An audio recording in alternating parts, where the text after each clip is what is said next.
बिस्मिल्लाहिर्रहमानिर्रहीम। अस्सलाम वालेकुम मुझे तमाम नाज़रीन। उम्मीद करियां थी तव्हां सभु बिल्कुलु ठीकु हूंदव। खोड़ सारी दुआऊं अवां सभिनीनि जे लाइ, नेक तमन्नाऊं अवां सभिनीनि जे लाइ। अवल नाम अलाह जो ॾींदड़ ॾेह सारे ॾेई न पचारे, मिढ़निया महिरबान घणो, तूं सपड़ ऐं सेकड़ो, तूं ॾातार ऐं ॾोह, तूं पारस ऐं लोह जे सन्ही त सोन थियां।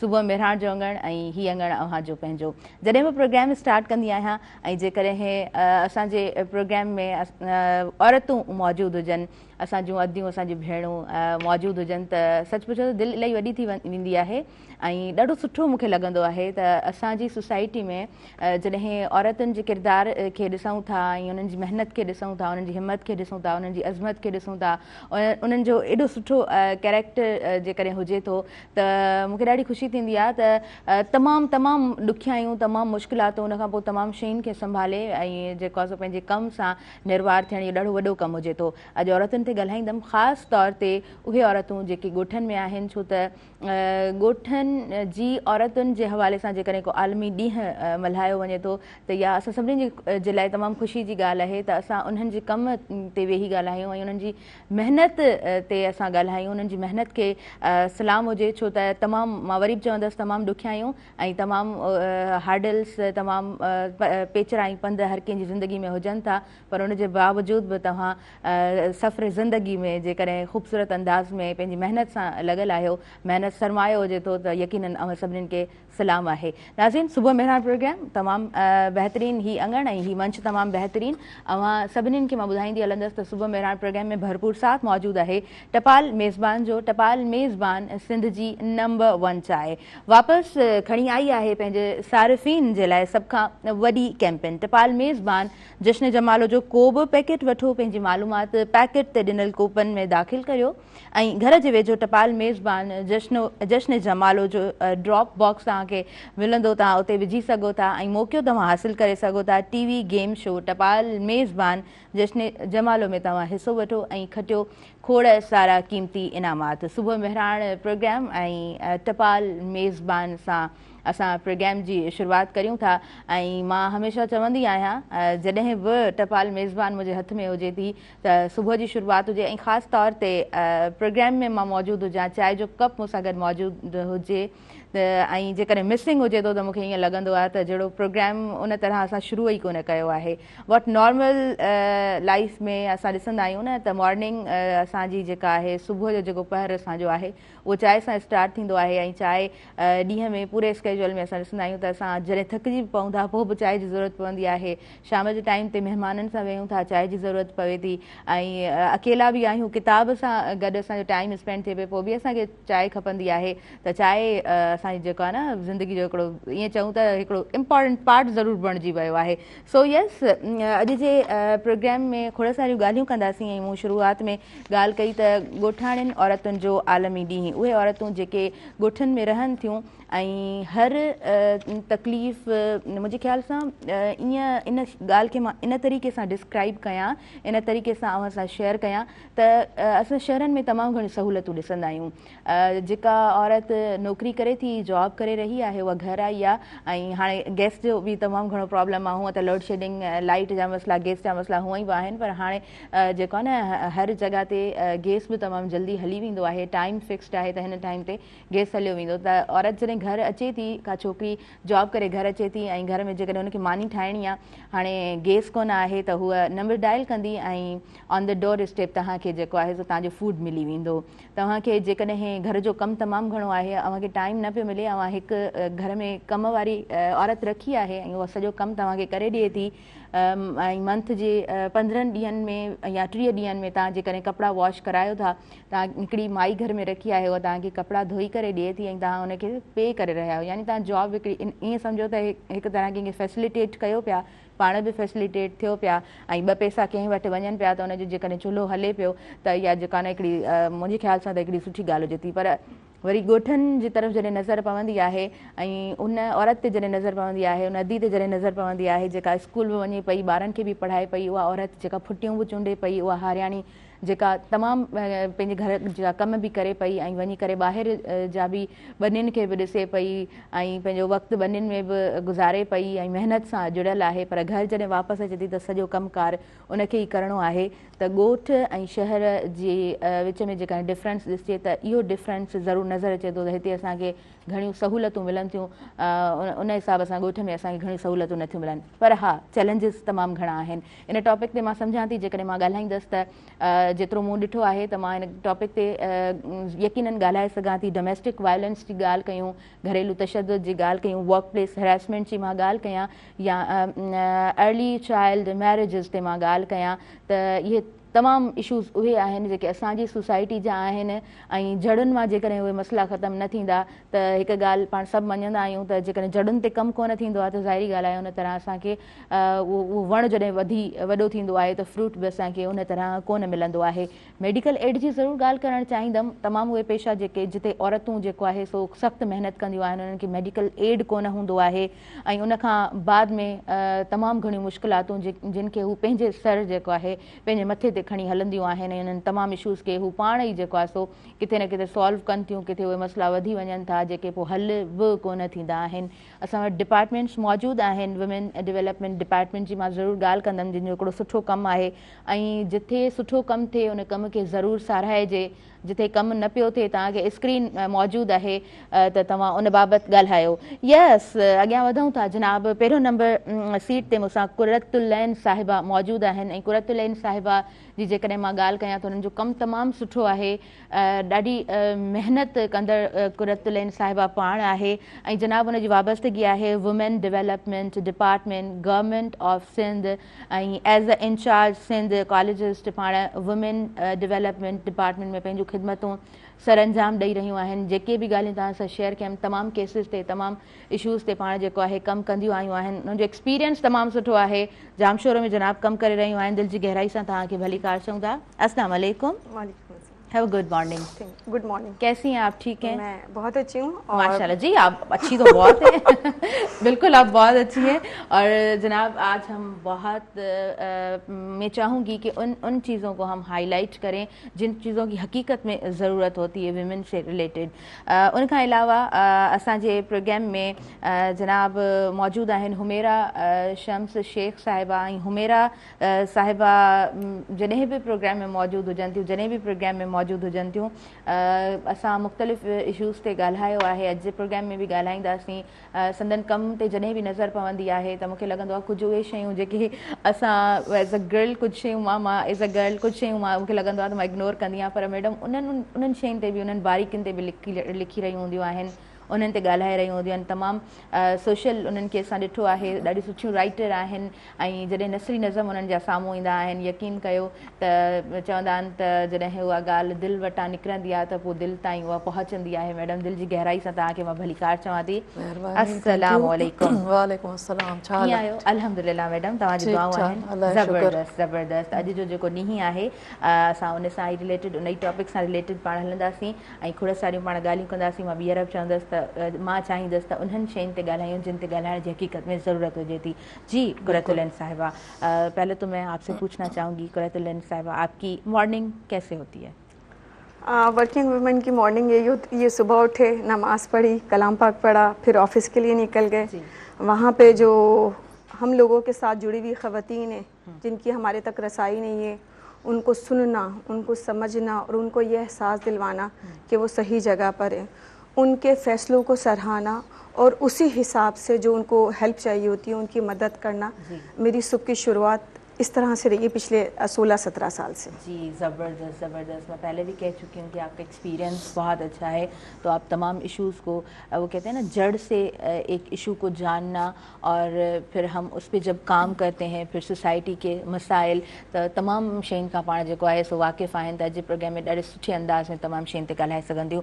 जी मैडम हुमेरा साहिबा, अव्हांजी मॉर्निंग जी त मूंखे ख़बर आहे, अव्हांजी मॉर्निंग ॾाढी ज़बरदस्त रहंदी आहे। हिन वक़्तु छा एक्टिविटीज़ हलनि पियूं?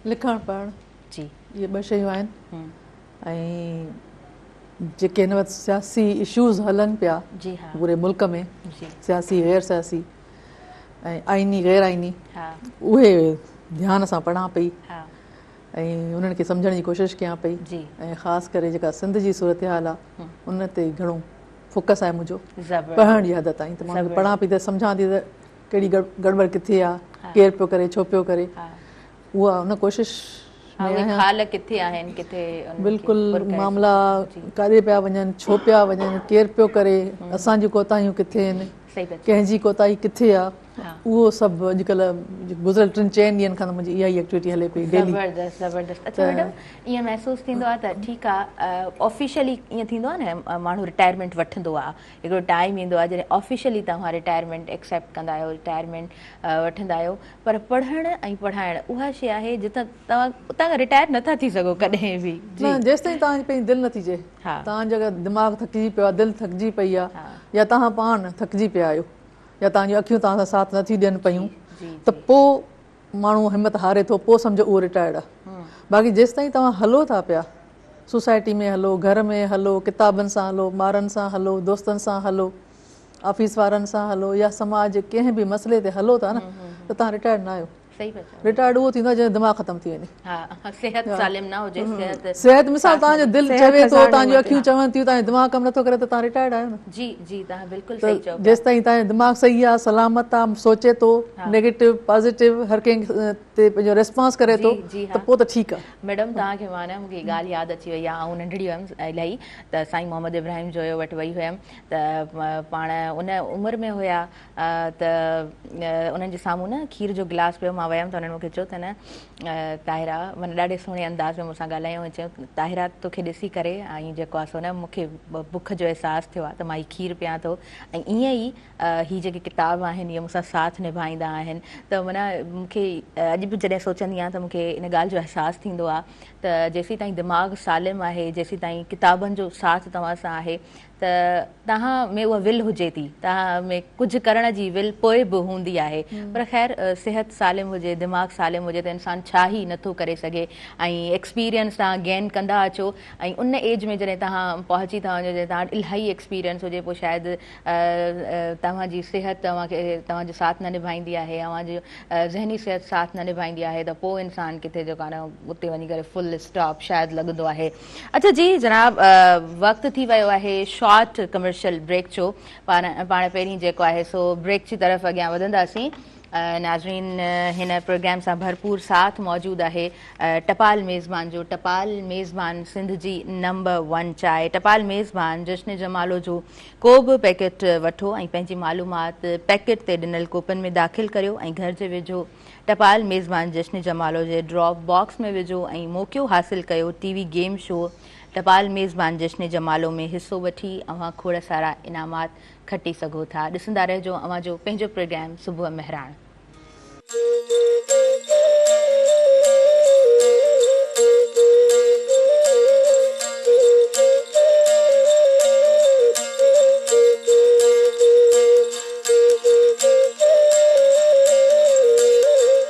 नाज़रीन सभिनी ॾिसंदड़नि खे आउं ॿीहर भली कार चवां थी अव्हांजे पंहिंजे प्रोग्राम सुबुह मेहरान में प्रोग्राम सां भरपूर साथ मौजूदु आहे टपाल मेज़बान जो टपाल मेज़बान सिंध जी नंबर 1 चांहि टपाल मेज़बान जश्न जमालो टीवी शो हाणे थींदो तव्हांजनि पंहिंजनि शहरनि में ऐं तव्हां खटे सघंदा खोड़ सारा क़ीमती इनामात प्रोग्राम जी तरफ़ अॻियां वधूं था कुरतुलैन साहिबा मौजूदु आहिनि हुमेरा साहिबा मौजूदु आहिनि ऐं अॼु जो ॾींहुं आहे बहराड़ी जी औरत जो ॾींहुं सो जी कुरतुलैन साहिबा गांव देहात की औरत और उनकी मेहनत को किस तरह देखती हैं सबसे पहले आपने इस प्रोग्राम की शुरुआत चाय के हवाले से की थी कि हमारी ज़िंदगी में अगर चाय नहीं है तो मुझे लगता है कुछ भी नहीं है और जो चाय हम तक पहुंची है इसमें जो देह में रहने वाली ख़वातीन है जो ज़राअत से मुंसलिक है इसमें मुझे लगता है कंट्रीब्यूशन सबसे ज़्यादा उन्हीं का ही है जिनकी वजह से हम तक ये पहुंच रही है तो क्योंकि आज दिन भी है देही ख़वातीन का तो उस हवाले से सबसे पहले तो मैं उनको सल्यूट पेश करना चाहूँगी सलाम पेश करना चाहूँगी कि बग़ैर किसी इजी एक्सेस के वो ख़वातीन हम लोगों के लिए ज़राअत से मुंसलिक हो के चाहे वो मौसमी तब्दीली हो या किसी और चीज़ की परेशानी हो लाइक हमारे पास कोविड आ गया डेंगू आ गया फ्लड आ गया वॉर हो गई मतलब पाकिस्तान में तकरीबन सब चीज़ें ही हो गई लेकिन इन सब चीज़ों के बावजूद भी हमारी देही ख़वातीन ने उसी तरीके से अपना मस्बत किरदार अदा किया है जिस तरीके से शहरी ख़वातीन कर रही हैं। मुझे लगता है कि हम ख़वातीन तक जो वर्किंग वुमेन हैं, बहुत सारी सहूलियातें, बहुत सारी आसाइशें हैं, लेकिन वो औरत जो दह में रह रही है, जो पानी भी जाके भर के लेकर आ रही है, जो दौरान ज़चगी या दौरान हमल वो फिर भी काम करके दे रही है, हमें कहीं ना कहीं कुछ ना कुछ रिलीफ मिला हुआ है, लेकिन उन ख़वातीन को कुछ नहीं मिला हुआ है। आप अगर बात करते हैं, हम इतने डिजिटल एरा में रह रहे हैं, उसके बावजूद हमारी जो देही ख़वातीन हैं उनको ना पढ़ाई की सहूलियात मैसर है, ना उनको ये मालूम है कि अगर उनको कोई हरास करता है तो वो कहाँ पे रिपोर्ट करेंगी, किस तरीके से करेंगी। अगर कोई बच्चा, कोई खातून मिनॉरिटी से ताल्लुक़ रखती है, अक़लियत से ताल्लुक़ रखती है, और अगर उसकी बच्ची के साथ कोई जिनसी ज़्यादती करता है या जबरी तौर पे मज़हब की तब्दीली करता है, तो उसको कौन से इदारे तक पहुँचना है। हमने हमारी जो दही ख़वातीन हो उनको उनके हकूक़ के हवाले से इतनी शऊर और आगाही दी नहीं है। अब मैं क्योंकि एक सरकारी इदारे से ताल्लुक़ रखती हूँ, हकूक़ नस्वा से, तो मेरा मोस्टली काम ये होता है कि मैं उस सेगमेंट को कवर करूँ जहाँ पे ईजी एक्सेस नहीं है।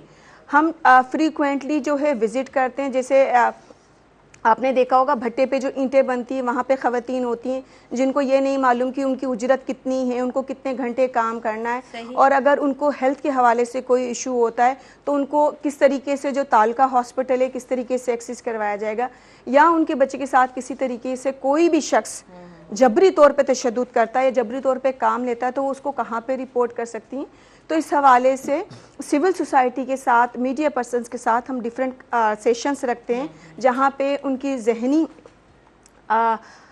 सेहत के हवाले से हम उनको सेशन देते हैं कि आपको अपने आप को कैसे प्रोटेक्ट कर सकती हैं। इन केस ऑफ इमरजेंसी आपके पास कौन से टोल फ्री नंबर है जहाँ पे आप डायल करके और हम तक अप्रोच कर सकती हैं। देह में आज भी जो है एजुकेशन उस हिसाब से नहीं है जिस हिसाब से होनी चाहिए, क्योंकि मुझे लगता है शहर में भी वो क्वालिटी एजुकेशन नहीं है। शहर के अंदर भी हमारी बच्चियां कहीं ना कहीं हैरेसमेंट का शिकार है, जो पढ़े लिखे एक क्लास से बिलोंग करते हैं। देह में आप जाके देखिए, उधर तो पता ही नहीं कि अगर उनको कोई जिस्म के किसी एज़ा पे टच कर रहा है तो वो हैरेसमेंट में आता है, वो उसको एक कॉमन प्रैक्टिस समझते हैं। मर्द हजरात, मैं मतलब एक जेंडर पे बात नहीं करना चाहती, लेकिन फिर भी मर्द हजरात का रवैया इतना तस्लील वाला होता है देही ख़वातीन के साथ स्पेशली, कि उनको मतलब लफ्ज़ों में तो क्या, उनकी निगाहों में भी उनके लिए इज्जत नहीं होती। सही। तो वहाँ पे मुझे लगता है कि हमें इक्वलिटी बेसिस पे काम करना चाहिए, उन ख़वातीन की सेहत के हवाले से सोचना चाहिए। वो जो काम कर रही है उनको उस हिसाब से उजरत मिल भी रही है या नहीं मिल रही। बिल्कुल बिल्कुल कुरतुलैन साहिबा, बड़ी ख़ूबसूरत बातें आपने की हैं। ऐं जॾहिं असां ॻाल्हि कंदा आहियूं त असांखे पंहिंजनि हक़नि जी ख़बर हुजे, घटि में घटि उन औरत खे इहा ख़बर हुजे त जेकॾहिं केरु मूंखे कंटिन्यूअसली ॾिसी रहियो आहे, उहो कंटिन्यूअसली मूं तां निगाह न पियो हटाए, उहा पिणु हैरेसमेंट आहे। अची करे तव्हांखे कोई हैलो हाय करे तो टच करण त बाद जी ॻाल्हि आहे, पर उहा शइ बि हरासमेंट में काउंट थिए थी। त उहा अवेयरनेस किथां अचे, उन ते ज़रूरु ॻाल्हाईंदासीं त अवेयरनेस किथां अचे, कीअं कमु करणु घुरिजे, औरत खे कीअं सुजाॻ थियणु घुरिजे, छो त अॼु बि ॻोठनि में इहे सभु चैलेंजिस मौजूदु आहिनि। शहरनि में बि आहिनि, पर शहरनि में ॻोठ जे हिसाब सां कुझु शयूं घटि नज़र अचनि थियूं, ऐं शहरी औरत असांखे कुझु सुजाॻ नज़र अचे थी। जी हुमेरा शेख शम्स साहिबा, जी हुमेरा साहिबा, अव्हां खां मां ॼाणणु चाहींदमि उहा औरत बहिराड़ी जी जंहिंखे अव्हां ॾिठो आहे, जंहिंजे लाइ अॼु जो हीउ ॾींहुं सेलिब्रेट थिए पियो, उनजी सुबुह खां राति ताईं जो एक्टिविटीज़ ऐं उनजो किरदारु, उनजी महिनत। जी असां वटि औरत शहर जी हुजे या ॻोठ जी हुजे, जी कमला भासन जेका इंडिया जी हिकिड़ी सुठी लेडी हुई, उन हिकिड़ी सुठी ॻाल्हि कई कंहिं प्रोग्राम में त सभ खां पहिरीं औरत उथे थी ऐं आख़िर में औरत सुम्हे थी। अगरि सुबुह जो 5 बजे उथे थी त राति जो 11 बजे सुम्हे थी। भले ॻोठ में 9 बजे सुम्हंदी हूंदी, शहर वारी 11 बजे सुम्हे थी।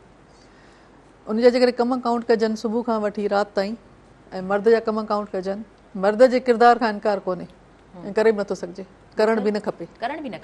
ठीकु, छो जो हुनजो कमु आहे, हू हिकिड़ो कमु करे थो या 2 कम करे थो, औरत 15 कम करे थी। बिल्कुलु सही। ठीकु, हाणे अचे थो फ़र्क़ु हिते त मर्द 2 कम करे औरत खे चए थो तूं छा थी करीं, ऐं औरत मर्द खे चए थी तूं छा कयो, हितां क्लेश शुरू थो थिए पियो। त बहिराड़ी जी जेका औरत आहे उनजो कमु मुसलसल आहे, उन में साही कान्हे का, जेको मूं ॾिठो आहे ॻोठनि में। सही सही सुबुह खां वठी उहो उथे थी, हंध बिस्तरा माल बि उनजे हवाले, ॿार बि उनजे हवाले, नाश्तो बि उनजे हवाले, मंझंदि जी मानी बि, बनी ते वञिणो आहे उहो कमु थी, रिली ठाहिणी आहे, कपिड़ा धोइणा आहिनि, कपिड़ा इस्त्री करणा आहिनि, या जेको को भर्त भरणो आहे, मुल्ह ते भर्त भरणो आहे त ज़ाहिर उहो वक़्त ते ॾियणो आहे। त इहे सभु कम, बनी ॿारो आहे, शादी आहे, गमी आहे, महिमान आहिनि, बीमारी सीमारी सॼी उन औरत ते आहे न। त हुनखे पंहिंजी ज़ात लाइ वक़्तु नथो मिले, हिकु शइ। ॿी शइ हुनजी मञता कोन्हे त उहो हेतिरो कमु करे थी। टी शइ जेको हूअ कमु करे थी पई, जेको मुल्ह ते कमु करे थी, उहो मुल्ह बि हुनखे ओतिरो नथो मिले। त ॾिठो वञे त हू पीड़िजे पई जाॾां काॾां। त इहा जेका पीड़जण वारी सूरत हाल आहे न, इहा ई शायदि इहा ई आहे जंहिं UN खे मजबूर कयो त 15 अक्टूबर औरतुनि जो ॾींहुं रखियो वञे, ॻोठनि में औरतुनि जो ॾींहुं रखियो वञे। ठीकु आहे, हाणे इहा सिर्फ़ु ॻाल्हि सिंध जी कान्हे का। जॾहिं मां नेपाल वई हुयसि, मां नेपाल में औरतुनि खे ॾिठो त उन वक़्तु मूंखे ईअं लॻो त सिंध जी औरत घटि थी कमु करे पई, जेका नेपाल जी औरत थी करे पई। उनजो सिंपल त हुननि जा जेके आहिनि लीमनि जा बाग़ आहिनि हुननि वटि, टमाटनि जा बाग़ आहिनि, हुननि जा जेके पोयां इहे वॾा वॾा छॿा आहिनि जंहिंमें 20 किलो टमाटा, 20 किलो या जेको बि फसल जेको लाहिनि थी पयूं, उहो फसल में पोयां हिन जो वज़न 20 किलो आहे। अॻियां हुनजे कच्छ ऐं ॿार ऐं ॿियो नंढो नंढो सामान आहे। हू किथां 4000 बुलंदी तां, 2000 बुलंदी तां, 3000 बुलंदी तां, उतां सामान लाहे हेठि अचे मार्केट में अचे थी। त जॾहिं हुनखे पहाड़नि तां लहंदे ॾिठो त उन वक़्तु अहसासु थियो त असां बहितर आहियूं। उनखां पोइ उहे टमाटा विकिणी करे घर जो सीधो सामान वठी वरी वापसि पंहिंजी उन हालति में उन ॿार खे खणी करे मथे चढ़े थी पई, वरी ॿियो वज़न खणी चढ़े थी पई। त अहिड़े नमूने वरी असां बांग्लादेश विज़िट कयोसीं, उते जेका औरतुनि जी हालत ॾिठी त इंतिहाई माना गंदगी में वेठियूं हुयूं, पर उते डेवलपमेंट जा नंढा नंढा प्रोजेक्ट शुरू थी चुका हुआ ऐं हाणे बि हलनि पिया ऐं तमामु कामयाबी सां हलनि पिया। उते ॻोठाणी औरत खे फैक्ट्रियुनि में आंदो वियो आहे। हो बनी वारो बि कनि थियूं, घर जा कम बि कनि थियूं, पर हुनखे फैक्ट्री में आंदो वियो आहे। उते हिननि खे हुनर बि आहे ऐं हुनखे मुआवज़ो बि सुठो आहे। ठीकु आहे, अहिड़े नमूने मुख़्तलिफ़ मुल्क आहिनि। असां जॾहिं पाकिस्तान जी ॻाल्हि था कयूं त असां जॾहिं KPK में वियासीं, मानसेरा एबटाबाद जी साइड में, उते औरतुनि जो कमु ॿियो, उहो बि सॼो पहाड़ी इलाइक़ो आहे। ठीकु, उते बि उजरत जो मसइलो आहे, पर असां खां घटि आहे। ठीकु, अहिड़े नमूने पंजाब आहे, पंजाब में सूरत हाल ॿी आहे, पंजाब इलाही ज़रख़ेज़ आहे असां बनस्बत सिंध जे। त उते वरी आबादी घणी आहे, त आबादी घणी आहे त हुननि जो थोरो उजरो बहितर आहे, बाग़ घणा आहिनि, फ्रूट घणो आहे। असां वटि वरी अल्हम्दुलिल्लाह सिंध हर ॻाल्हि में बहितर आहे, पर जॾहिं मञता वारी ॻाल्हि अचे थी न, उते थोरी सिंध पोइते आहे। हाणे उन में कसूर औरत जो बि आहे त उहा डिमांड बि नथी करे पई। असांजे उन मर्दनि जो बि कसूर आहे जेके उन औरत जो सामान खणी करे शहरनि में अचनि था, विकिरो कनि था पिया। त बाबा जेका महिनत आहे पई तव्हांजी औरत जी, उहा अची करे घुरो न, उहा नथा घुरनि। या जेकॾहिं औरत खे उजरो मिली वियो जेको हुनखे खपे पियो, उहो मिली बि वियो, पर उहो औरत ताईं कोन थो पहुचे, उन में हिसेदार मर्द आहे। ठीकु, त असां वटि औरत जो वजूद आहे ऐं सुठे नमूने आहे। ॻाल्हि आहे त असां उनखे शयुनि खे सहेड़ियूं, हुनजे कम खे सहेड़ियूं, हुनजी ॿ लफ़्ज़ करे चवनि तूं ॾाढो सुठो कमु कयो त हू ख़ुशि थी वेंदी। हुनखे शायदि ॿियो कुझु न खपे, तव्हां सां मुस्कुराए ॻाल्हायो त हू ख़ुशि थी वेंदी। मां इलाही औरतुनि खे ॾिठो आहे त हुन सां सिर्फ़ु तव्हां हथ बि मिलायो न त हू उन में बि ख़ुशि थी वेंदी। हू नंढी नंढी ॻाल्हि में ख़ुशि थिए थी, पर हा, त हुनखे तव्हां इहो मतिलबु तूं सुठो कमु थी करी पई ऐं तुंहिंजो कमु ॿाहिरि वञे थो पियो। हिकिड़ी माई हुई केन शाह जी, उनजी तव्हां हुनर ॾिसो उन्हनि जो, पर तव्हां हुनजो घर ॾिसो तव्हांखे अफ़सोस थींदो। हू एॾो सुठो हुनर कनि थी पयूं। उनजी रिली जेका उन 10,000 वारी रिली का बि माई वठण लाइ तयारु कोन्हे इस्लामाबाद में, न 5,000 में ॾियो, 6 में ॾियो। त बाबा हुनजी महिनत त तव्हां ॾिसो। हाणे हुन वीचारी उहा महिनत करे करे करे हिकु सुहिणी रिली ठाही, पर हुनखे पैसा ई न मिलिया त हू घर जे लाइ छा करे? घर हुनजो उहो ई आहे, घर जी हालत ख़राबु आहे, पर हू पंहिंजो पोरियो करे थी त शायदि कॾहिं बहितर थी वञे। त असांखे पाण खे सोचणु घुरिजे त इन्हनि औरतुनि लाइ छा कजे। मुंहिंजो पंहिंजो ज़ाती ख़्यालु आहे, जेको मां अक्सर फोरमनि ते चवंदी रहंदी आहियां, त इन्हनि औरतुनि खे मार्केट ॾियो बसि।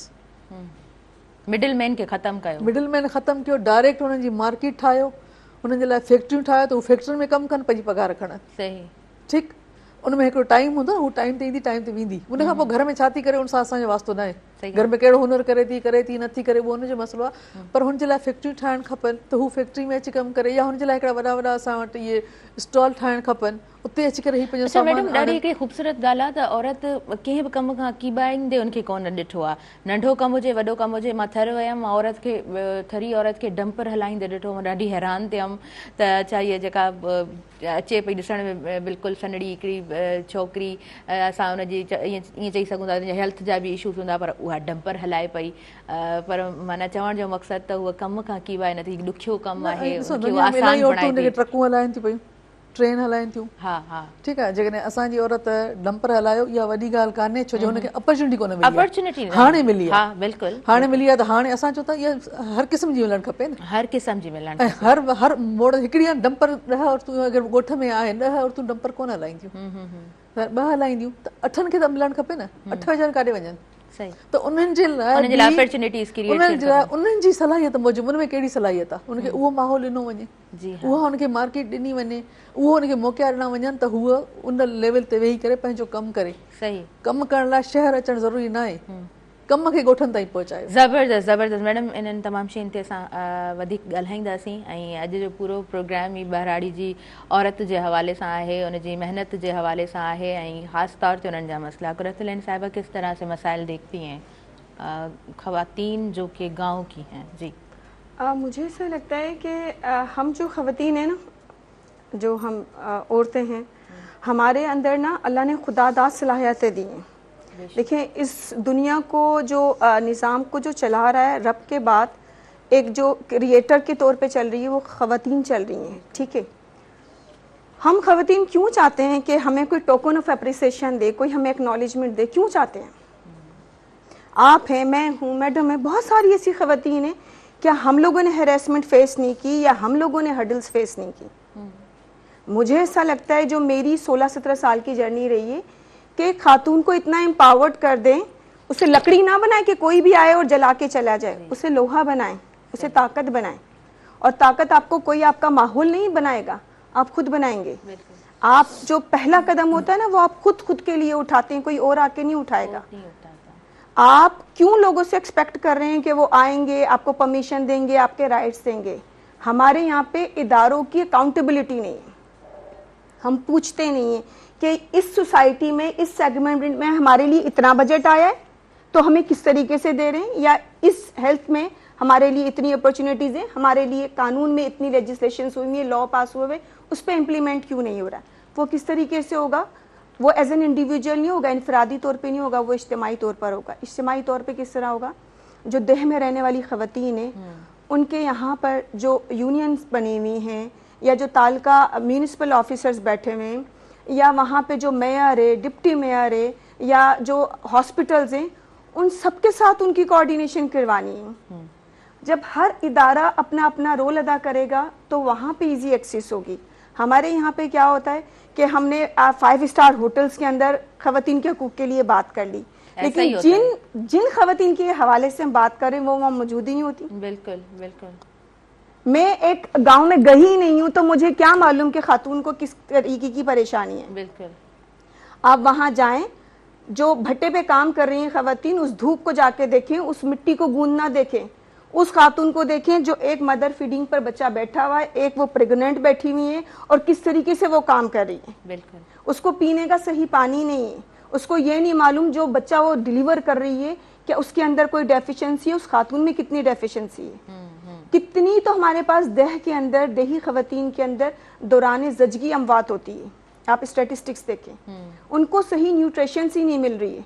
तो ये हकूक की बात और उनको समझने की बात, उनके सुनने की बात बहुत दूर आती है, बहुत दूर।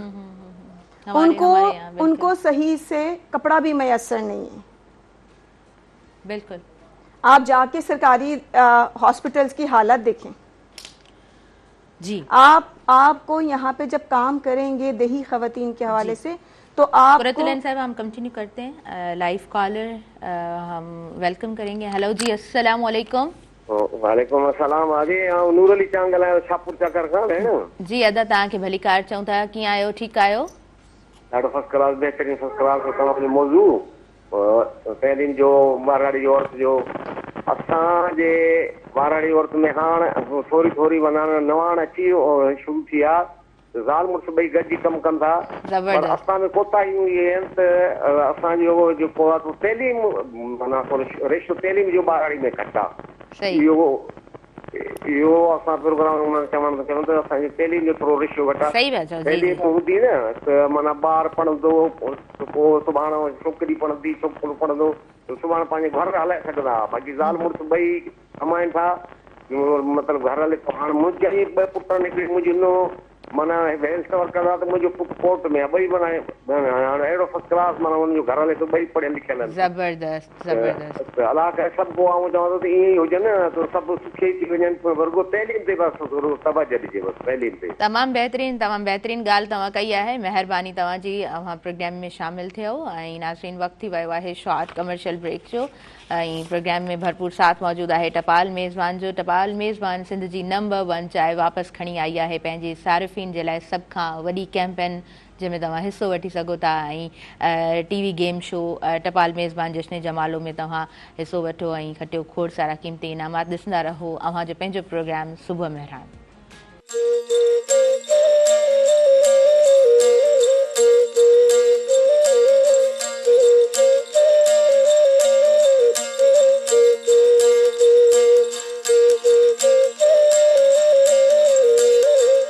नाज़रीन सभिनी ॾिसंदड़नि खे आउं ॿीहर भली कार चवां थी अव्हांजे पंहिंजे प्रोग्राम सुबुह मेहरान में ऐं सुबुह मेहरान प्रोग्राम सां भरपूर साथ मौजूदु आहे टपाल मेज़बान जो टपाल मेज़बान सिंध जी नंबर 1 चांहि ऐं टपाल मेज़बान जश्न जमालो टीवी शो हाणे थींदो तव्हांजनि पंहिंजनि शहरनि में ऐं तव्हां खटे सघंदा खोड़ सारा क़ीमती इनामात प्रोग्राम जी तरफ़ अॻियां वधूं था उमिर साहिबा तव्हांजी तरफ़ अॻियां वधणु चाहींदमि ऐं नूर अली चांग असांजो भाउ प्रोग्राम में शामिल थियो ऐं अदा ॾाढी सुठी ॻाल्हि कई चवंदा आहिनि न त साइकिल जा ॿ फीथा हूंदा आहिनि ॿई ॿिन्हिनि खे प्रॉपर वर्क करणु खपे त हिक ॿिए जे साथ सां ई घर सुठा हलंदा आहिनि पाण इहो ॾिठो आहे ऐं तालीम ॻोठनि में तालीम तव्हां कीअं ॾिठी आहे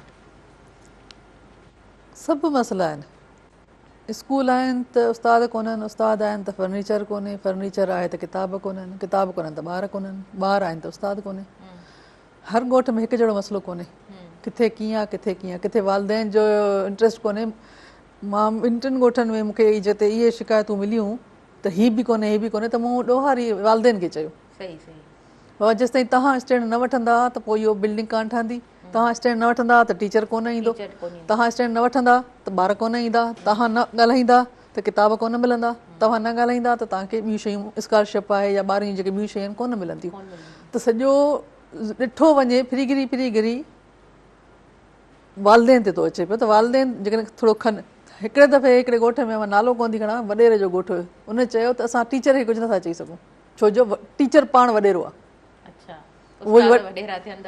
उहो ई टीचर आहे उहो ई वॾेरो आहे असां हुनखे वॾेरे कीअं चयो त ॿार पढ़ाए त मूं चयो इन ते तव्हां स्टैंड वठो त वॾेरो टीचर कीअं थियो जेकॾहिं उहो वॾेरो आहे त पोइ टीचर न आहे जेकॾहिं हलो ठीकु आहे उहो वॾेरो ई आहे त पघार त खणे थो न ॿार पढ़ाए ईअं थोरी आहे त मुफ़्त में वेठो आहे मुफ़्त में घर वेठे पघार खणे थो अच्छा वॾी ॻाल्हि उहो स्कूल उतां लॻी पई आहे छो जो वॾेरो आहे ठीकु आहे त हाणे इते उहे वालदेन सफ़ा ख़ामोश असां न ॻाल्हाईंदासीं मूं वॾा वस कया उन ॻोठ में हर मीटिंग में वियमि हिकिड़े दफ़े वॾेरे मूंखे घुरायो उताक ते मूं चयो उताक ते कोन ईंदुमि अचो ॿाहिरि ओपन अचो सभु चए न सभिनी साम्हूं मां न ॻाल्हाईंदुसि हा सभिनी सां मां न ॻाल्हाईंदुसि मां सभिनी साम्हूं ॻाल्हाईंदुसि अकेला ई मां न ॻाल्हाईंदुसि त इन ॻाल्हि ते असांजो क्लेश थी वियो ऐं क्लेश वधी वियो पोइ विच में DC साहिबु आयो ऐं पोइ उन चयो त मैडम तव्हां दरगुज़र कयो मुंहिंजो दरगुज़र छा कयां तव्हां बि सरकारी माण्हू आहियो हू बि सरकारी माण्हू आहे मां आहियां विची ऐं मुंहिंजो कमु आहे स्कूल खोलाइणु हाणे उन में मूंखे सपोर्ट कयो बहरहाल नतीजो इहो थियो जो DC ट्रांसफर थी वियो ऐं सपोर्ट करण वारो मुंहिंजो को रहियो कोन ऐं पोइ नेठि त हथु कढणो पियो ऐं उहो स्कूल जिते मूंखे अॼु ताईं ख़बर आहे त उहो स्कूल अॼु ताईं न हलियो तोड़े जो हुनखे 5-6 साल थी विया आहिनि त माना हाणे जेके 5-6 साल अगरि कयूं काउंट कयूं हा त अॼु ॿार हाई स्कूल में हुजनि हा 5 त पास थी वञा हुजनि हा न त हाणे अहिड़ा स्कूल बि आहिनि इते बि वालदेन नथा ॻाल्हाइनि पिया किथे उस्ताद नथा ॻाल्हाइनि पिया किथे कहिड़ा मसइला सियासी प्रेशर तमामु घणो आहे ऐं समाजी मसइला इहे आहिनि त काफ़ी वालदेन चवंदा न असांजा ॿार न पढ़ंदा छो जो असां कमाईंदो केरु त नंढड़ा नंढड़ा ॿार कमाइनि था पिया इलाही नंढा नंढा ॿार कमाइनि था हिकिड़ा जेके असां शहरनि में ॾिसूं था पिननि था पिया हिकिड़ा ॻोठनि में ऐं ॿहिराड़नि में नंढनि नंढनि शहरनि में कमाइनि था या घरनि में कमु था कनि पिया त उहो सभु हाणे इनखे जेकॾहिं पोइ था खणो पिया त महांगाई आहे। महांगाई जे करे माई पूरी कोन थी पए पई, मर्द पूरो कोन थो पए, पोइ ॿारनि खे था मोकिलनि पिया त तव्हां वञी कमायो। ऐं जॾहिं ॿारु कमाए थो त हुन में एतिरी स्टेमिना नथी रहे जो हू पढ़े बि ऐं कमाए बि। ज़ाहिरी ॻाल्हि आहे, ठीकु आहे, ॿारु आहे न, हू त जल्दी थकी पवंदो, असां वॾा ई थकी था पवंदो त ॿारु आहे। अच्छा मैडम, ख़ासि तौर ते इहे सभु शयूं आहिनि, ॿारनि जा मसइला आहिनि, वालिदेन जा बि आहिनि, उस्तादनि जा बि आहिनि। तव्हां हमेशह हिकिड़ी ॻाल्हि कंदा आहियो त स्कूल आहे त उस्ताद न आहे, उस्ताद आहे त फर्नीचर न आहे, फर्नीचर आहे त किताब कोन आहिनि। इहे सभु इशूज़ पाण ॾिसंदा अचूं ऐं वॾे टाइम खां ॾिसंदा अचूं पिया। हिकिड़ो असां वटि वॾो रेशो मौजूदु आहे जेके इनरोल्ड बि कोन आहे। तव्हांजी हिकिड़ी ॻाल्हि मां कटियां थी, तव्हांजी ॻाल्हि कटियां थी, इन में मां कयां थी। असां वटि हिकिड़ो वॾे में वॾो मसइलो हले पियो जेको हिन वक़्तु शायदि हले थो त उस्तादनि जा वॾा एहतजाज थींदा अथव कराची ताईं। उन्हनि जा सिंध असेंबली जे ॿाहिरां, वज़ीर आला हाउस जे ॿाहिरां एहतजाज कंदा आहिनि त असांखे प्रमोशन कोन मिलियो, असांखे हीअ न मिलियो। कॾहिं इन्हनि उस्तादनि इहो कयो आहे त बाबा असांजी बिल्डिंग टुटी आहे, असांखे बिल्डिंग ठाराए ॾियो, असांखे ॿार दाख़िल थियल कोन्हनि, ॿारनि जो कराए ॾियो, असांखे किताब नथा मिलनि, उन ते एहतजाज थियो आहे हिननि जो। कॾहिं हिननि जो थियो आहे त जेके टीचर पढ़ाइनि कोन था, घोसड़ू टीचर किथे आहिनि? मां त कराची शहर में घोसड़ू टीचर ॾिसी आई आहियां। कराची स्कूल प्रोजेक्ट मां हलायो हुयो, उन में बि सियासत केतिरा घोसड़ू टीचर वेठा आहिनि। ॻाल्हि इहा न आहे त बहिराड़ी या शहर, ॻाल्हि आहे त घोसड़ू टीचर जिते किथे वेठा आहिनि। ठीकु आहे, त उन्हनि टीचर्स लाइ हिननि कॾहिं स्टैंड वरितो? इहे जेके तंज़ीमूं आहिनि उस्तादनि जूं कोन था वठनि पिया, टीचर गुज़ारे विया आहिनि, उन्हनि जूं पगारूं हलनि पयूं। हींअर जेको इशू आहे इहो बजा आहे, हक़ ते आहे, पर तव्हांजी ॻाल्हि बिल्कुलु बजा आहे। हिन खे प्रोग्राम में अक्सर डिस्कस बि असां कंदा आहियूं त इन्हनि तमामु शयुनि ते बि इन्हनि जा जेके आहिनि एहतजाज साम्हूं अचणु घुरिजनि, इहे वॾा इशूज़ आहिनि जी। अच्छा, बहिराड़ी जी औरत जी तालीम इन सां रिलेटेड आहे, तव्हां सभिनी में खणो। जॾहिं छोकिरनि खे तालीम नथी मिले त छोकिरियुनि खे किथां मिलंदी?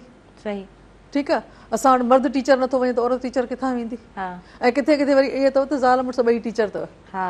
ठीकु आहे, या जेकॾहिं औरत टीचर आहे त उनजो मुड़ुस पटे वालो अथव, या जेकॾहिं भाउ भेण टीचर आहिनि, हाणे जे आया ॿई स्कूल में त ॿई ईंदा, न आया त ॿई न ईंदा, स्कूल बंदि।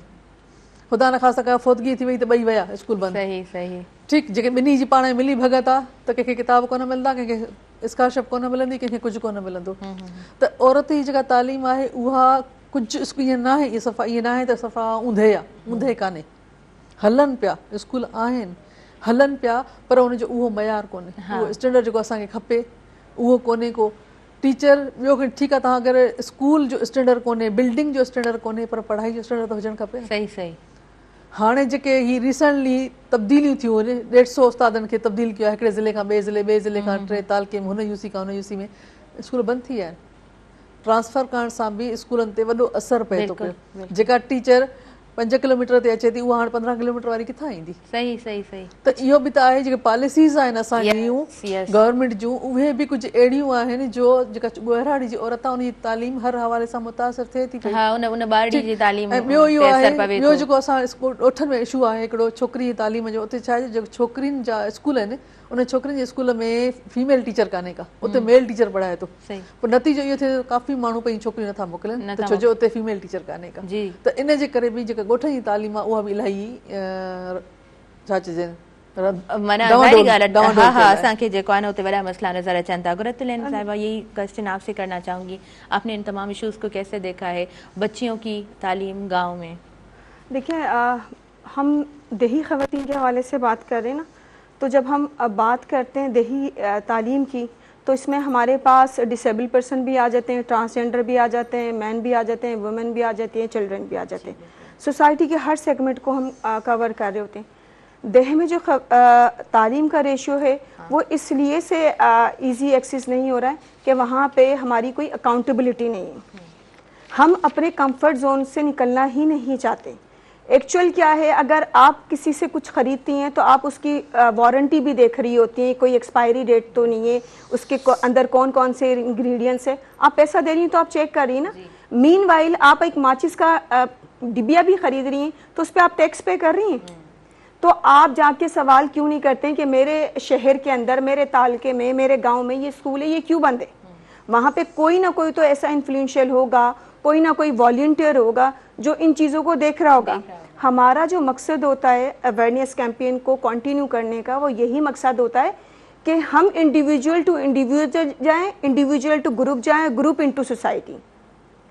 ہم وہاں سے ہی لوگوں کو سلیکٹ کر کے اور ان کو اتنا ایجوکیٹ کرتے ہیں کہ وہ خود اپنے رائٹس کے حوالے سے بات کریں, وہ خود ان چیزوں کو مانیٹر کریں. دیکھیں آپ اگر بات کرتی ہیں ایجوکیشن کی کہ بھائی یہاں پہ میری بچی جا رہی ہے اور یہاں پہ میرا بچہ نہیں جائے گا, یا یہاں پہ میل خاتون ہونی چاہیے, یہاں پہ مرد وہ ٹیچر نہیں ہونا چاہیے, تو مجھے لگتا ہے ان چیزوں کو ہی تو ہمارا کام ہے سینسٹائز کرنے کا. ایک گاؤں کی بچی جب باہر نکل کر آتی ہے, اسکول جاتی ہے, کالج جاتی ہے, یونیورسٹی جاتی ہے, کہ وہاں پہ میل ٹیچرز نہیں ہیں, یا ہم جو ہمارے میل اسٹوڈنٹ ہیں کیا ان کو فیمیل ٹیچر نہیں ایجوکیٹ کر رہی ہوتی. بالکل مجھے لگتا ہے آپ لوگوں کو اتنی شعور اور آگاہی دیں کہ ان کو رائٹ اور رونگ کا پتہ ہو. آپ بچوں کو تعلیم دے رہے ہیں, جو دیہ کی لڑکیاں ہیں, جو گاؤں کی رہنے والی بچیاں ہیں, وہ ہمارے پاس کیا یونیورسٹیز میں آ کے نہیں پڑھتی, ہاسٹل میں اسٹے نہیں کرتی, لیکن وہ کس طرح سے کرتی ہیں ان کو خود کو معلوم ہے کہ ان کا ٹارگیٹ کیا ہے. وہاں پہ بھی ان کے لیے کوئی کمفرٹ زون نہیں ہوتا, وہاں پہ بچیاں اسٹرگل کرتی ہیں, اپنا اچیو کرتی ہیں, ڈگری اچھے مارکس لیتی ہیں, اور اس کے بعد کہیں نہ کہیں کسی نہ کسی ادارے کے ساتھ ایسوسیٹ بھی ہوتی ہیں. میرا اس فورم سے کہنے کا مقصد یہ ہے کہ جب آپ تعلیم کی بات کرتے ہیں تو آپ مرد اور عورت دونوں کو انوالو کریں.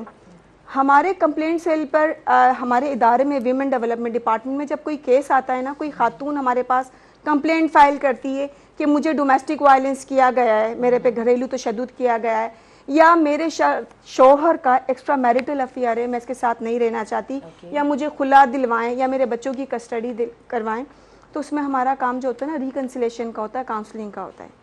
جب تک پہلا اسٹیپ تو یہی ہوتا ہے, جب تک آپ کسی کو سنیں گے نہیں, سمجھیں گے نہیں, تو آپ مجھے بتائیں مسائل کا حل کیسے ہوگا. ڈیفینیٹلی ہمارے یہاں پر بولنا نہیں جانتے, جب تک آپ بولیں گے نہیں چیزیں ایڈریس ہی نہیں ہوں گی.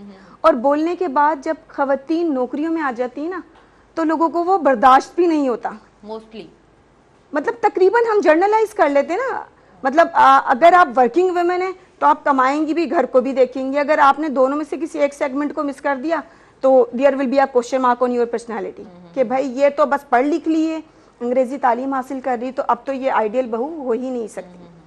ساری چیزیں ہیں ڈومیننسی کی, ڈسٹریبیوشن آف پاور کی, کہ آپ کس طریقے سے جو ہے اپنے فیصلہ سازی کرتے ہیں. آپ نے بچیوں کو تعلیم تو دے دی, لیکن جس گھر کی وہ بچی ہے اس گھر کے مرد کو ایجوکیٹ نہیں کیا تو وہ تو ایکسیپٹ ہی نہیں کرے گا. وہ کتنا ہی باہر سے پڑھ کر آ جائے, لیکن اگر اس کے گھر میں ایکسیپٹنس نہیں ہے نا, اس کو ایک ہیلدی انوائرمنٹ نہیں دی جائے گی, وہ ان چیزوں کو کنٹینیو نہیں کرے گی. ریسنٹلی میں ٹوکیو گئی تھی جاپان, وہاں پہ میں نے ایکسپیرینس کیا کہ وہاں پہ ہر بندہ ذاتی طور پہ خود کی خود ذمہ داری اٹھا رہا ہے. وہاں پہ اگر خوبصورت بات ہے یہ, جی بالکل, وہاں پہ اگر ایک بچی کسی بچے کے ساتھ, کسی لڑکی کسی لڑکے کے ساتھ کسی بھی قسم کے ریلیشن شپ میں ہے, چاہے وہ ایموشنلی ہے, سائیکالوجیکلی ہے, وربلی ہے, فزیکلی ہے, تو وہاں پہ وہ مرد الاؤڈ نہیں ہے کہ اس کے ساتھ وائلنس کرے. ہماری سوسائٹی میں یہ ہم اتنی جلدی جو ہے نا مطلب سوچتے ہیں تم اس کے پاس گئی کیوں تھی, تم نے اس سے بات کیوں کی. مطلب اگر میں نے کسی کو کنسنٹ دیا ہے کہ تم مجھ سے بات کر سکتے ہو, یہ کنسنٹ تو نہیں دیا کہ تم مجھ پہ وائلنس بھی کر سکتے ہو. حکومت کر سکتے ہو نہیں, مطلب رول کرنا چاہتے ہیں, اور اسی کی وجہ سے ہم نے امپاورڈ تو کر دیا خواتین کو, اب وہ امپاورڈ خواتین برداشت کس کو ہو رہی ہیں. یہ بڑا سوال ہے. ہمیں تو ابھی بھی جو نا گھڑی کی سوئیاں بتا رہی ہے کہ 5 بجے کے بعد تم آ رہی ہو تو تم صحیح نہیں ہو, تم اگر ابایا پہن رہی ہو تم پرفیکٹ ہو, تم نے دوپٹہ نہیں لیا ہوا تو تم تو صحیح نہیں ہو. یہ مطلب اس سوچ کو کون بدلے گا. اس سوچ کو ہم تبھی بدل سکتے ہیں جب سوسائٹی کے دونوں سیگمنٹ پہ کام کرے, مرد پر بھی اور خواتین پر بھی.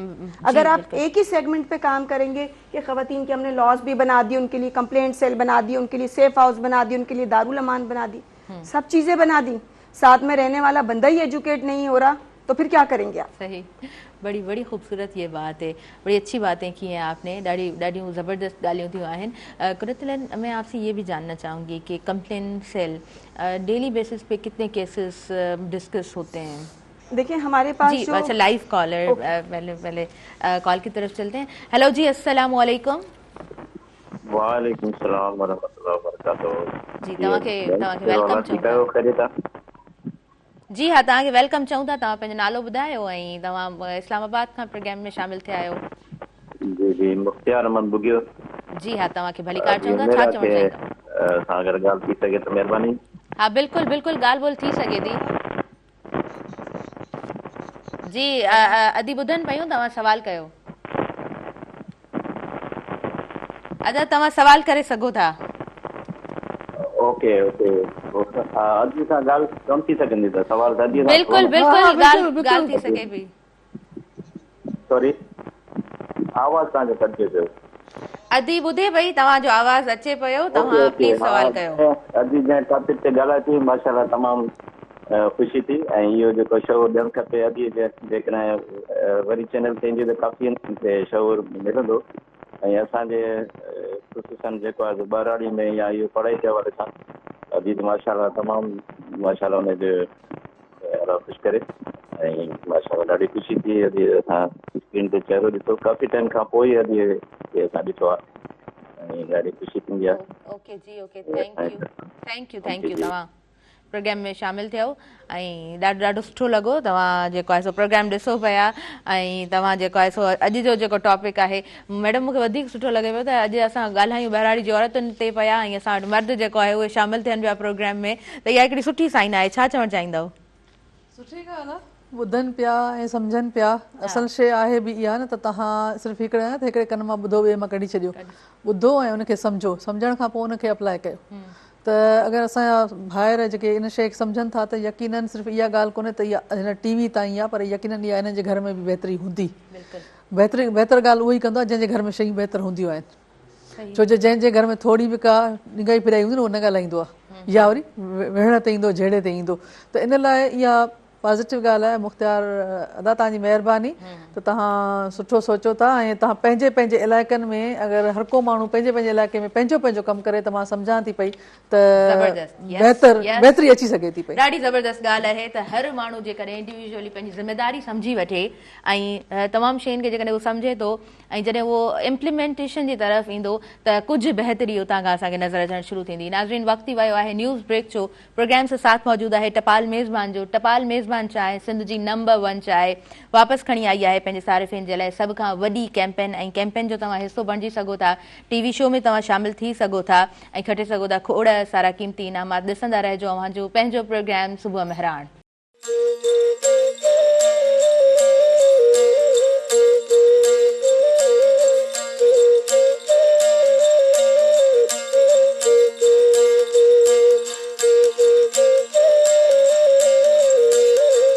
नाज़रीन सभिनी ॾिसंदड़नि खे ॿीहर वेलकम चवां थी अव्हांजे पंहिंजे प्रोग्राम सुबुह मेहरान में ऐं सुबुह मेहरान सां साथ मौजूदु आहे टपाल मेज़बान जो टपाल मेज़बान सिंध जी नंबर 1 चाहे ऐं टपाल मेज़बान जश्न जमालो टीवी शो हाणे थींदो तव्हां जन पंहिंजनि शहरनि में ऐं तव्हां उन्हनि में शामिल थी सघो था ऐं अव्हां खटे सघो था खोड़ सारा इनामात प्रोग्राम जी तरफ़ अॻियां वधूं था ऐं अॼु जो जेको प्रोग्राम आहे ज़बरदस्त टॉपिक आहे बहिराड़ीअ जी औरत ऐं बहिराड़ी जी औरत ते जॾहिं ॻाल्हाइजे थो त हक़ीक़त में हिन समाज ते पाण ॻाल्हाईंदा आहियूं औरत ते ॻाल्हाईंदा आहियूं त यकीनन मर्द हिकिड़ो जेको आहे न ज़िंदगी जो अहम हिसो हूंदो आहे मर्द ऐं औरत सां ई जेको आहे सो घर ठहंदा आहिनि उन्हनि जे साथ सां ई घर ठहंदा आहिनि ऐं हिन मुआशिरे जी अॾावत में मर्द तोड़े औरत ॿिन्हिनि जो हिकिड़ो जेको आहे न बराबरि किरदारु शामिलु हुजे थो जेकॾहिं ॿई सुहिणे नमूने सां हली रहिया हूंदा आहिनि त यकीनन हू समाज खे कुझु सुठो बहितर ॾेई रहिया हूंदा आहिनि कुरतुलन मैं चाहूँगी कि पहले मैडम से जो है ना उनकी नज़म है बड़ी अच्छी बड़ी खूबसूरत सी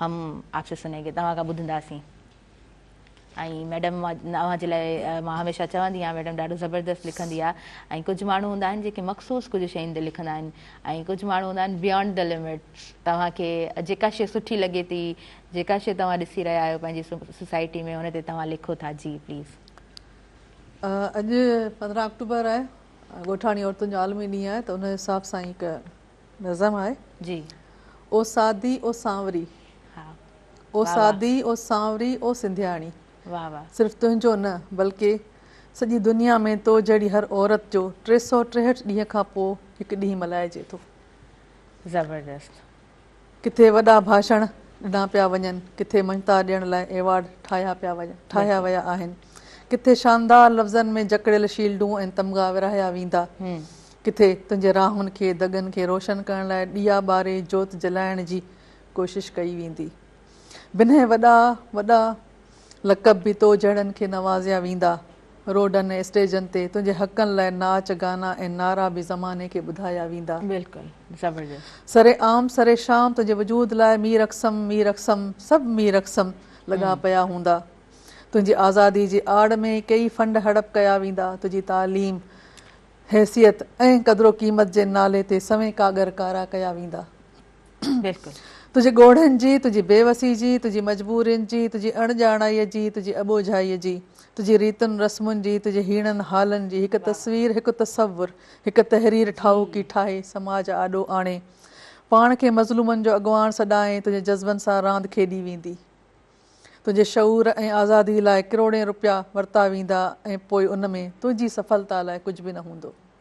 तुंहिंजी सफलता लाइ कुझु बि न हूंदो। छो जो तुंहिंजे आवाज़ खे आवाज़ ॾियण लाइ, रोडनि ते अचण लाइ, स्टेज ते तकरीरूं करण लाइ, ख़ूबसूरत पोस्टर, बैनर, झंडा ठाहिण लाइ पैसा था घुरिजनि। ऐं इन कम खे अॼु जी ज़बान में अवेयरनेस चयो वेंदो आहे। ऐं इन अवेयरनेस पोयां तुंहिंजी तस्वीर कशी ऐं किरदार कशी कई पई वञे। पर ओ सादी सांवरी, तुंहिंजे करे हिते घणनि जा पेट पलजनि था, घणा ई सेठ सॾजनि था। घणा ई सेठ सॾजनि था। वाह। पर ओ सादी सांवरी, तुंहिंजे करे हिते घणनि जा पेट पलजनि था, घणा ई सेठ सॾजनि था। बसि तूं बाख़बर हूंदे बेख़बर आहीं। सालनि पुॼाणा, सदियुनि पुॼाणा, इहो ई अलमियो असांजो आहे, इहो ई अलमियो सॼी दुनिया जो आहे। इहो ई अलमियो असांजो आहे, इहो ई अलमियो सॼी दुनिया जो आहे।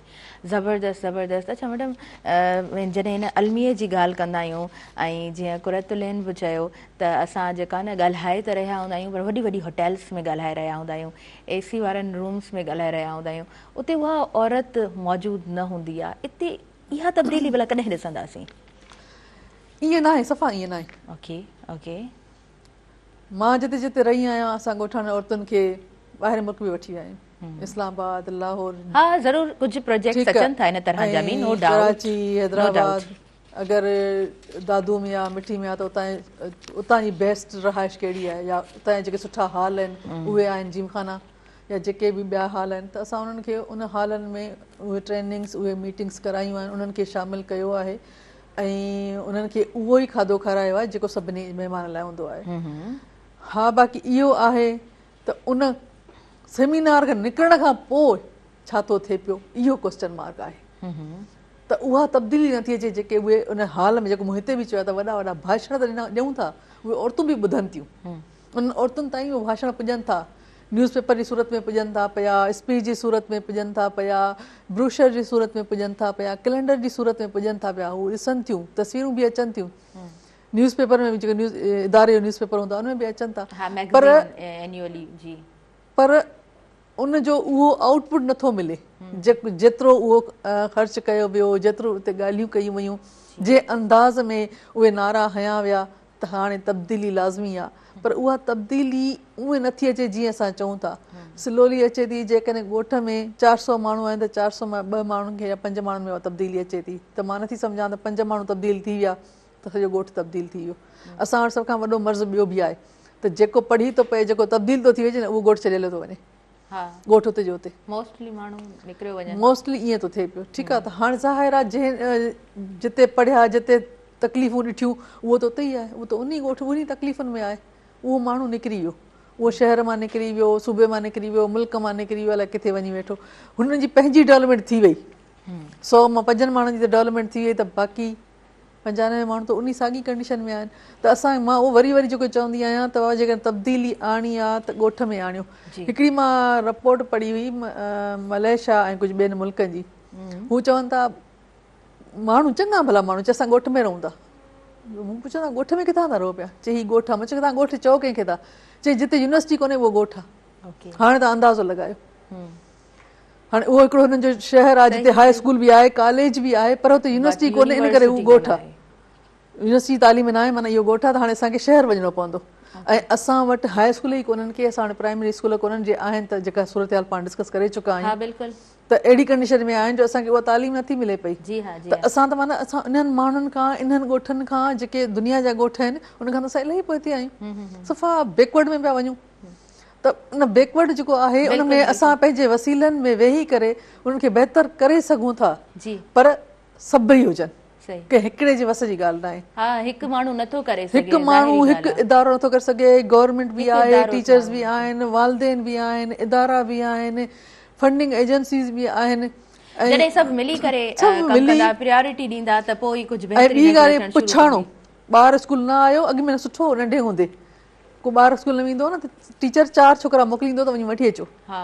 ऐं पोइ उहो ॿार जेको लिकी वेंदो न उहो बि अची वेंदो हुयो. हाणे परवाही कान्हे का, न अचे त न अचे, फीस मिले पई. सही, बिल्कुलु बिल्कुलु सही तव्हां चओ पिया. अच्छा कुरतुलैन, तव्हां खां मां थोरो ॼाणणु चाहींदमि. मैं बात करना चाहूँगी डोमेस्टिक वायलेंस पे.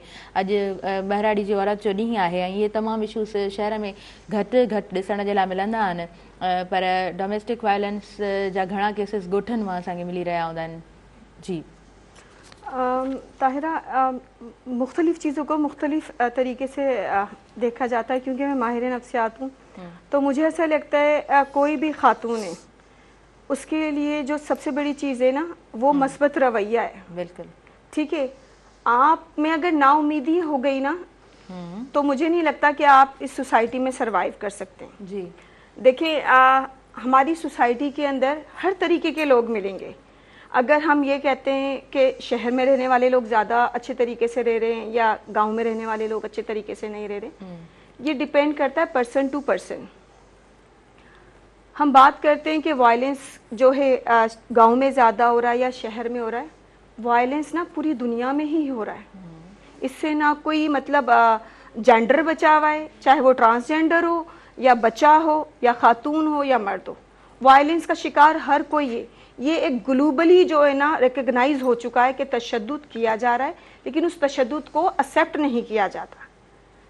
आज भी हम मतलब मैं सिंध के डिफरेंट डिस्ट्रिक्ट में काम कर चुकी हूँ. हैदराबाद, टंडो मोहम्मद खान, बदीन, मीरपुर खास, अभी मैं डिस्ट्रिक्ट जामशोरो में हूँ. हमारे पास जब डोमेस्टिक वायलेंस की कोई कंप्लेंट आती है ना, खातून बहुत ज़्यादा मार खाकर आती है, तो जब हम वो कंसर्न थाने में एप्लीकेशन भेजते हैं ना, फॉरवर्ड करते हैं कि भाई इसके शौहर को बुलाएं, क्योंकि हमारे यहाँ पे एक कल्चर बना हुआ है कि इज्जतें बेटियों के हिस्से में आती हैं पगड़ियाँ और जायदादें आती हैं मर्द के हिस्से में. तो वहाँ पे जब खातून एक कंप्लेंट लेकर आती है ना, तो वहाँ पे जो दूसरे लोग होते हैं उनका ये कहता है कि ये खातून घर से बाहर चली गई, अब तो हमें रखना ही नहीं है. इन चीज़ों को अभी तक कंसीडर ही नहीं किया जाता कि वायलेंस एक गैर फितरी अमल है. ये वो एक ऐसा जज्बा है जिससे सामने वाले को ही परेशानी नहीं है, बल्कि समाज के लिए भी एक कर्ज, एक लानत के तौर पे इसको जाना पहचाना और माना जाता है. यहीं से हम स्टार्ट करते हैं बात करना. लाइव कॉलर आहिनि, हिननि खे प्रोग्राम में शामिल कयूं था. प्रोफेसर सीमा अब्बासी साहिबा प्रोग्राम में कनेक्टेड आहिनि असां सां, ऐं जनाब पाण शाइरा बि आहिनि, सुठियूं उस्ताद बि आहिनि, सुठियूं लेखिका बि आहिनि. उन्हनि खे दिलि जी गहराई सां मां भली कार चवां थी. अस्सलामु अलैकुम. अस्सलामु अलैकुम सीमा साहिबा. वालेकुम अस्सलाम. भेण छा हाल आहे? ठीकु आहियो? अल्हम्दुलिल्लाह, मां जुदाऊं. तव्हां ॿुधायो, ठीकु आहियो? ख़ुशि आहियो? मालिक जी महिर आहे, मां बि ठीकु आहियां. माशाअल्लाह जी माशाअल्लाह. अॼु बहिराड़ी जी औरत जो ॾींहुं आहे ऐं मां चाहींदसि त तव्हां इन हवाले सां ज़रूरु प्रोग्राम में ॻाल्हायो. जी जी, बहिराड़ी औरतुनि जो ॾींहुं आहे. वीचारियूं बहिराड़ी जूं औरतूं तमामु ॾुखियनि हालतुनि में गुज़ारे रहियूं हूंदियूं आहिनि, ऐं माशाअल्लाह अॼु उन्हनि जी तकलीफ़ुनि जो माना ईअं सम्झो त अज़ाले जो ॾींहुं आहे, त उन्हनि खे बि अहमियत ॾिनी वई आहे. ऐं उन्हनि जी बि जेको आहे सो का उन हवाले सां प्रोग्राम थी रहिया आहिनि. तव्हां मुंहिंजे ख़्याल में इन हवाले सां मेहरान टीवी सदाईं अॻियां अॻियां रही आहे. अहिड़े क़िस्म जा जेके ॾींहं मल्हाइण में उन जो कॾहिं बि कोसानी न रहियो आहे. ॾाढो सुठो उन्हनि जो कमु रहियो आहे. सो मां तव्हांखे इन हवाले सां मुबारकबाद पेश थी कयां. थैंक यू सीमा जी. अॼु जेकॾहिं असां बहिराड़ी जी औरत ते ॻाल्हायूं था, उन्हनि जे मसइलनि खे ॾिसूं था, त तव्हां इन्हनि तमामु शयुनि खे कीअं ॾिसो थियूं? भेण ॻाल्हि इहा आहे त बहिराड़ी जी औरतुनि जा मसइला जेकॾहिं असां पुठियां तारीख़ जा वर्क उथायूं त उहे ई आहिनि. उन्हनि जी तकलीफ़ुनि में का एॾी घणी, हालांकि दुनिया वॾी तरक़ी कई आहे, पर उन्हनि जी तकलीफ़ुनि में का एॾी घणी घटिताई कोन अची सघी आहे. छो त बहिराड़ियुनि में जेको आहे सो अञा बि तालीम जो मयार पुठिते पियल आहे. बहिराड़ी जा माण्हू अञा बि पंहिंजे औरतुनि खे जेको आहे सो सही माना में इंसान नथा सम्झनि, तालीम जो हक़दार नथा सम्झनि, तालीम नथा ॾियाराइनि, त इन जे करे उते शऊर जी अञा बि माना घणी घुर्ज आहे। ऐं कुझु कंहिं क़दुरु हालात बहितर ज़रूरु थिया हूंदा किन एरियाज़ में, पर ओवरऑल मेजॉरिटी ॾिठी वञे त अञा बि औरत उते तकलीफ़ुनि सां मुंहुं ॾेई ज़िंदगी गुज़ारे रही आहे। घर में अलॻि सां उन सां ॾुखे नमूने वहिंवार कयो थो वञे। उन खां अलावा ॿनियुनि ते हूअ अलॻि कमु करे थी, हूअ हिक ई वक़्त में 3-4 नौकरियूं सरअंजाम ॾिए थी, जंहिंमें उहा पंहिंजो गुज़र सफ़र लाइ कढ़ाई करे थी, बर्थ भरे थी, उन खां अलावा कॾा ठाहे थी, विंजड़ा ठाहे थी, उन खां अलावा अगठ ठाहे थी, उन खां अलावा घर जा कमकार करे थी, ॿनियुनि ते वञी करे मर्दनि सां गॾु जेको आहे गॾु हथ अमराई कराए थी। उन खां पोइ वरी उन्हनि जा जेके मर्द आहिनि, तव्हांखे ख़बर आहे त शऊर न हुअण सबबु उहे वञी होटलनि ते वञी साॻियो ई जेको आहे मामिलो कनि था, वञी फिल्मूं ॾिसनि था, चांहियूं पीअनि था, ऐं औरत खे घर अची करे गाली गलोच कनि था, मार कुट कनि था। त मां सम्झां थी त अञा बि औरतुनि जो जेको ॿाहिराड़ी जी औरत जी तकलीफ़ूं साॻियूं ई आहिनि। कंहिं क़दुरु चेंजिंग ज़रूरु आई हूंदी, पर मेजॉरिटी जेकी आहे न उहा तकलीफ़ुनि में गुज़ारे रही आहे। तव्हां बिल्कुलु सही चओ पिया। असां जेके असांजा इलाइक़ा आहिनि जिथे पाण औरत खे ॾिसूं था, हक़ीक़त में तमामु घणी महिनत जे बावजूद बि जेको आहे हुनजो उहो उजूरो हुन वटि न आहे। तव्हां ॾाढी ख़ूबसूरत ॻाल्हि कई त हिक ई जॻह ते उहा जेको आहे न 2-3 जॉब्स करे रही हूंदी आहे ऐं 9 to 5 वारी ॻाल्हि कोन हूंदी आहे। सो इहा ई आहे, ॾाढा वॾा इहे इशूज़ आहिनि। तव्हांजी महिरबानी, तव्हां प्रोग्राम में शामिलु थियो। ऐं मां थोरो लास्ट में इहो ॼाणणु चाहींदमि अव्हां जी ज़ुबानी त हर कंहिंजो पंहिंजो हिकिड़ो पर्सपेक्टिव हूंदो आहे। अव्हां छा थी सम्झो त इन्हनि तमामु मसइलनि जा जेकॾहिं को सादो सिंपल हल आहे त उहो छा आहे? मां सम्झां थी त इन जो हल वरी बि मां इहो चवंदमि त तालीम ई आहे। जेकॾहिं असां तालीम ॿाहिराड़ी छोकिरनि खे, ॿारनि खे, नंढड़ियुनि खे न ॾींदासीं त उन्हनि खे शऊर न ईंदो त हू पंहिंजा हक़ सुञाण में माना अञा बि उहो ई कार वहिंवार में गुज़ारींदियूं, ऐं उन्हनि खे अञा शऊर न ईंदो त उहो महसूसु न कंदियूं त उहा ज़िंदगी जे मामलनि में शहरी ज़िंदगी, शहरी औरतुनि खां कंहिं क़दुरु तमामु घणो माना हिकिड़े ॿिए नमूने जी ज़िंदगी गुज़ारे रही आहे। इन करे सभ खां पहिरियां शऊर ऐं तालीम आहे, उहा उन में इम्प्रूवमेंट ईंदी, उहा वधंदी त पोइ पंहिंजे लेखे ॿाहिराड़ी जे जेके आहे औरत छोकिरीअ जी हालत सुधरण जो इम्कान पैदा थींदो। जी बिल्कुलु ॾाढी तव्हां ख़ूबसूरत ॻाल्हि कई आहे। तव्हांजी महिरबानी। मां लास्ट में का शाइरी जेकॾहिं तव्हां वटि आहे ऐं अॼु जे मौज़ूअ सां रिलेटेड आहे त मां ज़रूरु ॿुधणु चाहींदमि, जेकॾहिं अव्हां वटि आहे त। बिल्कुलु शाइरी त मुंहिंजे इन मौज़ूअ ते इलाही लिखियल आहिनि, पर इतफ़ाक़ इहो आहे त मूंखे चयो न वियो, न त मां वरी थोरो सिलेक्ट करे रखां हा। ओके सीमा आबादी साहिबा, को मसइलो कोन आहे। कंहिं ॿिए ॾींहं ते कंहिं ॿिए टॉपिक सां रिलेटेड चओ त 2-4 बंद तव्हांखे ॿुधाए छॾियां। प्लीज़ व्हाई नॉट, ॿुधायो। हा जी इहे बि छो मुंहिंजे ख़्याल में ॿाहिराड़ी औरतुनि जे नाले ई करे सघिजे थी। जी शेर आहे त हादसनि जो हशर हलियो गॾिजी, हादसनि जो हशर हलियो गॾिजी, इश्क पोएं पहर हलियो गॾिजी। माम माहिर त मन तकी हुई मगर, माम माहिर त मन तकी हुई मगर, कंहिंजे मन जो मकर हलियो गॾिजी। मां हलियमि तन्हा पर ॾिठमि पोयां, मां हलियमि तन्हा पर ॾिठमि पोयां, मूंसां गॾु ॼण शहर हलियो गॾिजी। मुंहिंजे दिलि जे दगनि खां वाक़ुफ़ु हो, मुंहिंजे दिलि जे दगनि खां वाक़ुफ़ु हो, बिना खड़कायो दर हलियो गॾिजी। मौसमी माम में रखी मफ़्ती, पोइ थी चारगर हलियो गॾिजी। तुंहिंजे मन जो मक़ाम काथे हो, सोच जो हर अजर हलियो गॾिजी। माग जी मोह सां मिली सीमा, माग जे मोह सां मिली सीमा, मंज़िलनि जो सफ़र हलियो गॾिजी। हादसनि जो हशर हलियो गॾिजी, इश्क पोएं पहर हलियो गॾिजी। वाह ज़बरदस्त सीमा, तमामु बहितरीन। महिरबानी तव्हांजी। वॾा कुर्ब तव्हांजा वॾा वड़। जी तव्हां प्रोग्राम में शामिल थियो, मूंखे ॾाढो सुठो लॻो। नाज़रीन वक़्तु थी वियो आहे शॉर्ट कमर्शियल ब्रेक जो। असां ब्रेक जी तरफ़ अॻियां वधूं था, पोइ कंटिन्यू कयूं था। तव्हांजो पंहिंजो प्रोग्राम सुबुह मेहरान जंहिंसां भरपूर साथ मौजूदु आहे, टपाल मेज़बान जो टपाल मेज़बान सिंध जी नंबर 1 चांहि वापसि खणी आई आहे पंहिंजे सारिफ़ीन जे लाइ सभ खां वॾी कैंपेन। तव्हां कैंपेन जो हिसो बणिजी सघो था।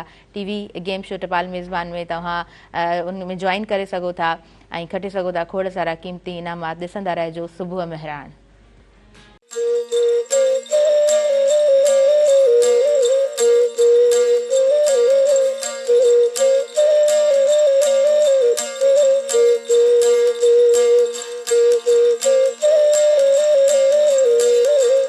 नाज़रीन सभिनी ॾिसंदड़नि खे ॿीहर वेलकम चवां थी अॼु पंहिंजे प्रोग्राम सुबुह मेहरान में ऐं जंहिंसां भरपूर साथ मौजूदु आहे टपाल मेज़बान जो। टपाल मेज़बान सिंध जी नंबर 1 चांहि टपाल मेज़बान जश्न जमालो टीवी शो हाणे थींदो तव्हांजनि पंहिंजनि शहरनि में। तव्हां खटे सघंदा खोड़ सारा क़ीमती इनामात। अॻियां वधूं था ऐं डोमेस्टिक वायलेंस ते ॻाल्हि ॿोल हले पई, घरेलू तशदुद ऐं वाकई में घरेलू तशदुद जे बारे में थोरो जेकॾहिं तव्हां ॾिसो था पढ़ो था त तव्हांखे ख़बर पवंदी त हीउ जेको आहे को हिकु घर जो मसइलो न आहे, शहर जो मसइलो न आहे, ॻोठ जो मसइलो न आहे। पोइ घटि या वधीक इशूज़ ते पाण नथा वञूं, पर हीउ जेको आहे न दुनिया जो हिकिड़ो मसइलो आहे, ग्लोबल लेवल जो हिकिड़ो इशू आहे। सो यस कुरैतुलैन साहिबा तव्हां हिन ते ई ॻाल्हायो पिया। हम लोगों के पास जब कोई कंप्लेंट आती है डोमेस्टिक वायलेंस की, सबसे पहले तो तशद्दुद को तशद्दुद कंसिडर नहीं किया जाता है। लेकिन एक खातून जब घर से निकल कर बाहर आती है तो एज ए सर्विस प्रोवाइडर हम लोगों की ये रिस्पॉन्सिबिलिटी है कि उसको मेक श्योर करे कि उसके लिए जस्टिस इजी हो, ना कि डिफ़िकल्ट हो। क्योंकि कुछ ख़वातीन ऐसा भी एक्सपीरियंस कर जाती हैं कि उनको जस्टिस तो नहीं मिलता, बजाय उसके और मज़ीद परेशानियों में आ जाती हैं। तो हमारा जो डिपार्टमेंट का जो रोल है एक सर्वाइवर के लिए, एक वुमन के लिए, वो सबसे पहला स्टेप है काउंसलिंग। विदाउट काउंसलिंग हम ना केस को आगे फॉरवर्ड करते हैं, ना ही कोई दूसरे एक्शन लेते हैं। उसमें सबसे बड़ा हमारे पास बेनिफिट ये होता है कि जब हम काउंसलिंग करते हैं, रिकन्सिलेशन की तरफ आते हैं, तो नंबर ऑफ़ डिवोर्स खुला ये कम हो जाते हैं, जिसके अंदर सिर्फ एक ज़िंदगी को हम प्रोटेक्ट नहीं कर रहे होते, जो साथ में बच्चे होते हैं उनको भी हम प्रोटेक्ट कर रहे होते हैं। बिल्कुल। इसके साथ साथ वायलेंस सिर्फ घरों में नहीं होता, जहाँ हम काम करते हैं वहाँ पे भी हमारे साथ होता है। उस वायलेंस की कैटेगरी चेंज हो जाती है। ज़रूरी नहीं है कोई आपको जिस्मानी तशद्दुद करे, कोई ज़बानी तशद्दुद करता है, कोई तहरीरी तौर पे करता है, तो वो भी एक मेंटल हेल्थ के लिए कोई अच्छी चीज़ नहीं है। उसके हवाले से भी बहुत सारी कमेटीज़ बनी हुई है हैरेसमेंट एट वर्क प्लेस के हवाले से। इन्हीं चीज़ों को आगे ले जाते हुए हम मेरी क्योंकि पोस्टिंग डिस्ट्रिक्ट जामशोरो में, तो जो जामशोरो में जामियात हैं, सिंध यूनिवर्सिटी हो गई, लाम्स हो गई, मेहरान हो गई, यहाँ डिफरेंट सेशंस कंडक्ट करते हैं। उसका मेन रीज़न यही है कि वो बच्चियाँ जो बोलना नहीं जानती, जो बता नहीं सकती, जी हाँ जी हाँ, जो काबिल एतबार नहीं समझती, उनके साथ हम इंटरेक्शन कर सके। इन केस किसी बच्ची का किसी लड़के के साथ किसी भी किस्म का कोई रिलेशनशिप होता है या कोई कांटेक्ट होता है, और अगर वो हरास हो रही है, अनवांटेड उससे कोई चीज़ एक्सपेक्ट की जा रही है, तो वो हमें एड्रेस कर सकती हैं। उसका सबसे बड़ा बेनिफिट ये भी होता है कि हमारे पास जितनी भी सर्विसेज हैं, चाहे वो काउंसलिंग है, लीगल है या शेल्टर है, तमाम या मेडिकल है, तमाम फ्री ऑफ कॉस्ट होती है, इसकी कोई फीस नहीं होती। और सेकंड ये कि हम कंप्लेनेंट का नाम कभी भी शो नहीं करते।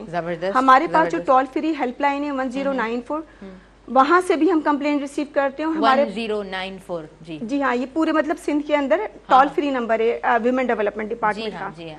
इसके साथ साथ वो बच्चियां जो हमें कंप्लेंट फाइल करती हैं, हम रजिस्टर्ड करते हैं, उन बच्चियों का हम उस फाइल के ऊपर नाम नहीं लिखते, हम उनको कोई ना कोई डिजिट असाइन करते हैं ताकि उनकी प्राइवेसी, उनकी कॉन्फिडेंशियलिटी को मेंटेन रख सकें। बेहतरीन। सेकंड हम ये करते हैं, जब हमारे पास एक देह की खातून आती है या गांव की आती है, तो हमारा जो फोकस होता है वो ये होता है कि हम उसको रिहेबिलिटेट कर सकें, उसकी पर्सनालिटी डेवलपमेंट पे काम कर सकें। क्योंकि मोस्टली ख़वातीन ऐसी होती हैं कि वो आ तो जाती हैं लेकिन बाद में वो हरास हो रही होती हैं, या मर्द हजरात जो हमें अंडरटेकिंग भी दे के जाते हैं, वो तो प्रोटेक्ट हो जाती है क्योंकि वो फिर कोर्ट में भी केस फाइल हो जाते हैं। लेकिन कुछ देह के अंदर देहाती जो हमारी ख़वातीन हैं, उनके पास इस लेवल पे तशद्दुद होता है कि कभी उनकी नाक काट दी जाती है, कभी बाल काट दिए जाते हैं। बहुत बुरे बुरे केसेस होते हैं। बिल्कुल। कभी कभार ऐसा होता है कि हम लोगों ने टंडो जाम के केसेस डील करें कि उसके ऊपर जो फेनाइल है वो डाल दिया, या तेजाब डाल दिया, या पेट्रोल छिड़क के आग लगा दी। ये केस मीडिया के अंदर भी रिपोर्टेड हुए हैं। तो हम लोगों का जो बेसिक पर्पज है वो यही है कि हम सोसाइटी को जेंडर वाइज इतना सेंसिटाइज कर सकें, लेट सपोज अगर दो अफराद की आपस में नहीं बन रही तो वो एक इज्जत से एक अच्छे सर्किल में रह के भी अलहदगी इख्तियार कर सकते हैं। ये जरूरी नहीं है आप उसको तशद्दुद करें, उसको मतलब चूल्हे में जला के मार दें, पैमाने से आप निकल जाएं, ये जरूरी नहीं है। सेपरेशन हो सकती है, आप अच्छी जिंदगी गुजार सकते हैं। लेकिन हमारे यहाँ पे एक रिवायत पड़ गई है कि हमेशा बहुएं ही जलती हैं चूल्हों के अंदर जी। हमेशा हमारे यहाँ पे जो खवातीन हैं उनकी ही लाशें मिलती हैं, चाहे वो किसी भी किस्म का तशद्दुद करें, लेकिन उसके बाद उनको पनिश नहीं आती। इसी वजह से ये केसेस इंक्रीज ही होते जाते हैं। रिपोर्ट इसलिए नहीं होते कि जो सर्वाइवर होते हैं वो एड्रेस करना नहीं चाहते कि ये हम मजीद परेशानियों में जाएंगे। बिल्कुल बिल्कुल कुरतुलैन साहिबा, बिल्कुल ठीक कहा आपने।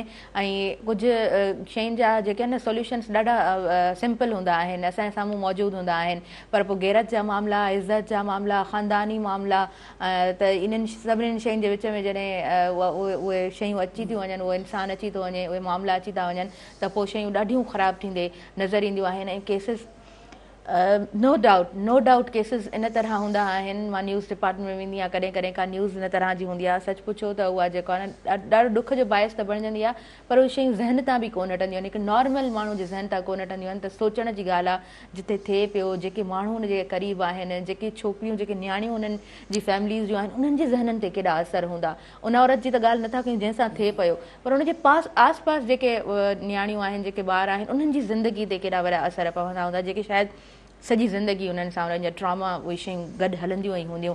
तव्हां साइकियाट्रिस्ट आहियो, तव्हां वधीक इन्हनि तमामु शयुनि खे सम्झी सघंदा हूंदव। मोस्ट इम्पोर्टेंट क्या होता है, जो हमारी देह में रहने वाली बच्चियां हैं ना, उनके पास इजी एक्सेस नहीं है।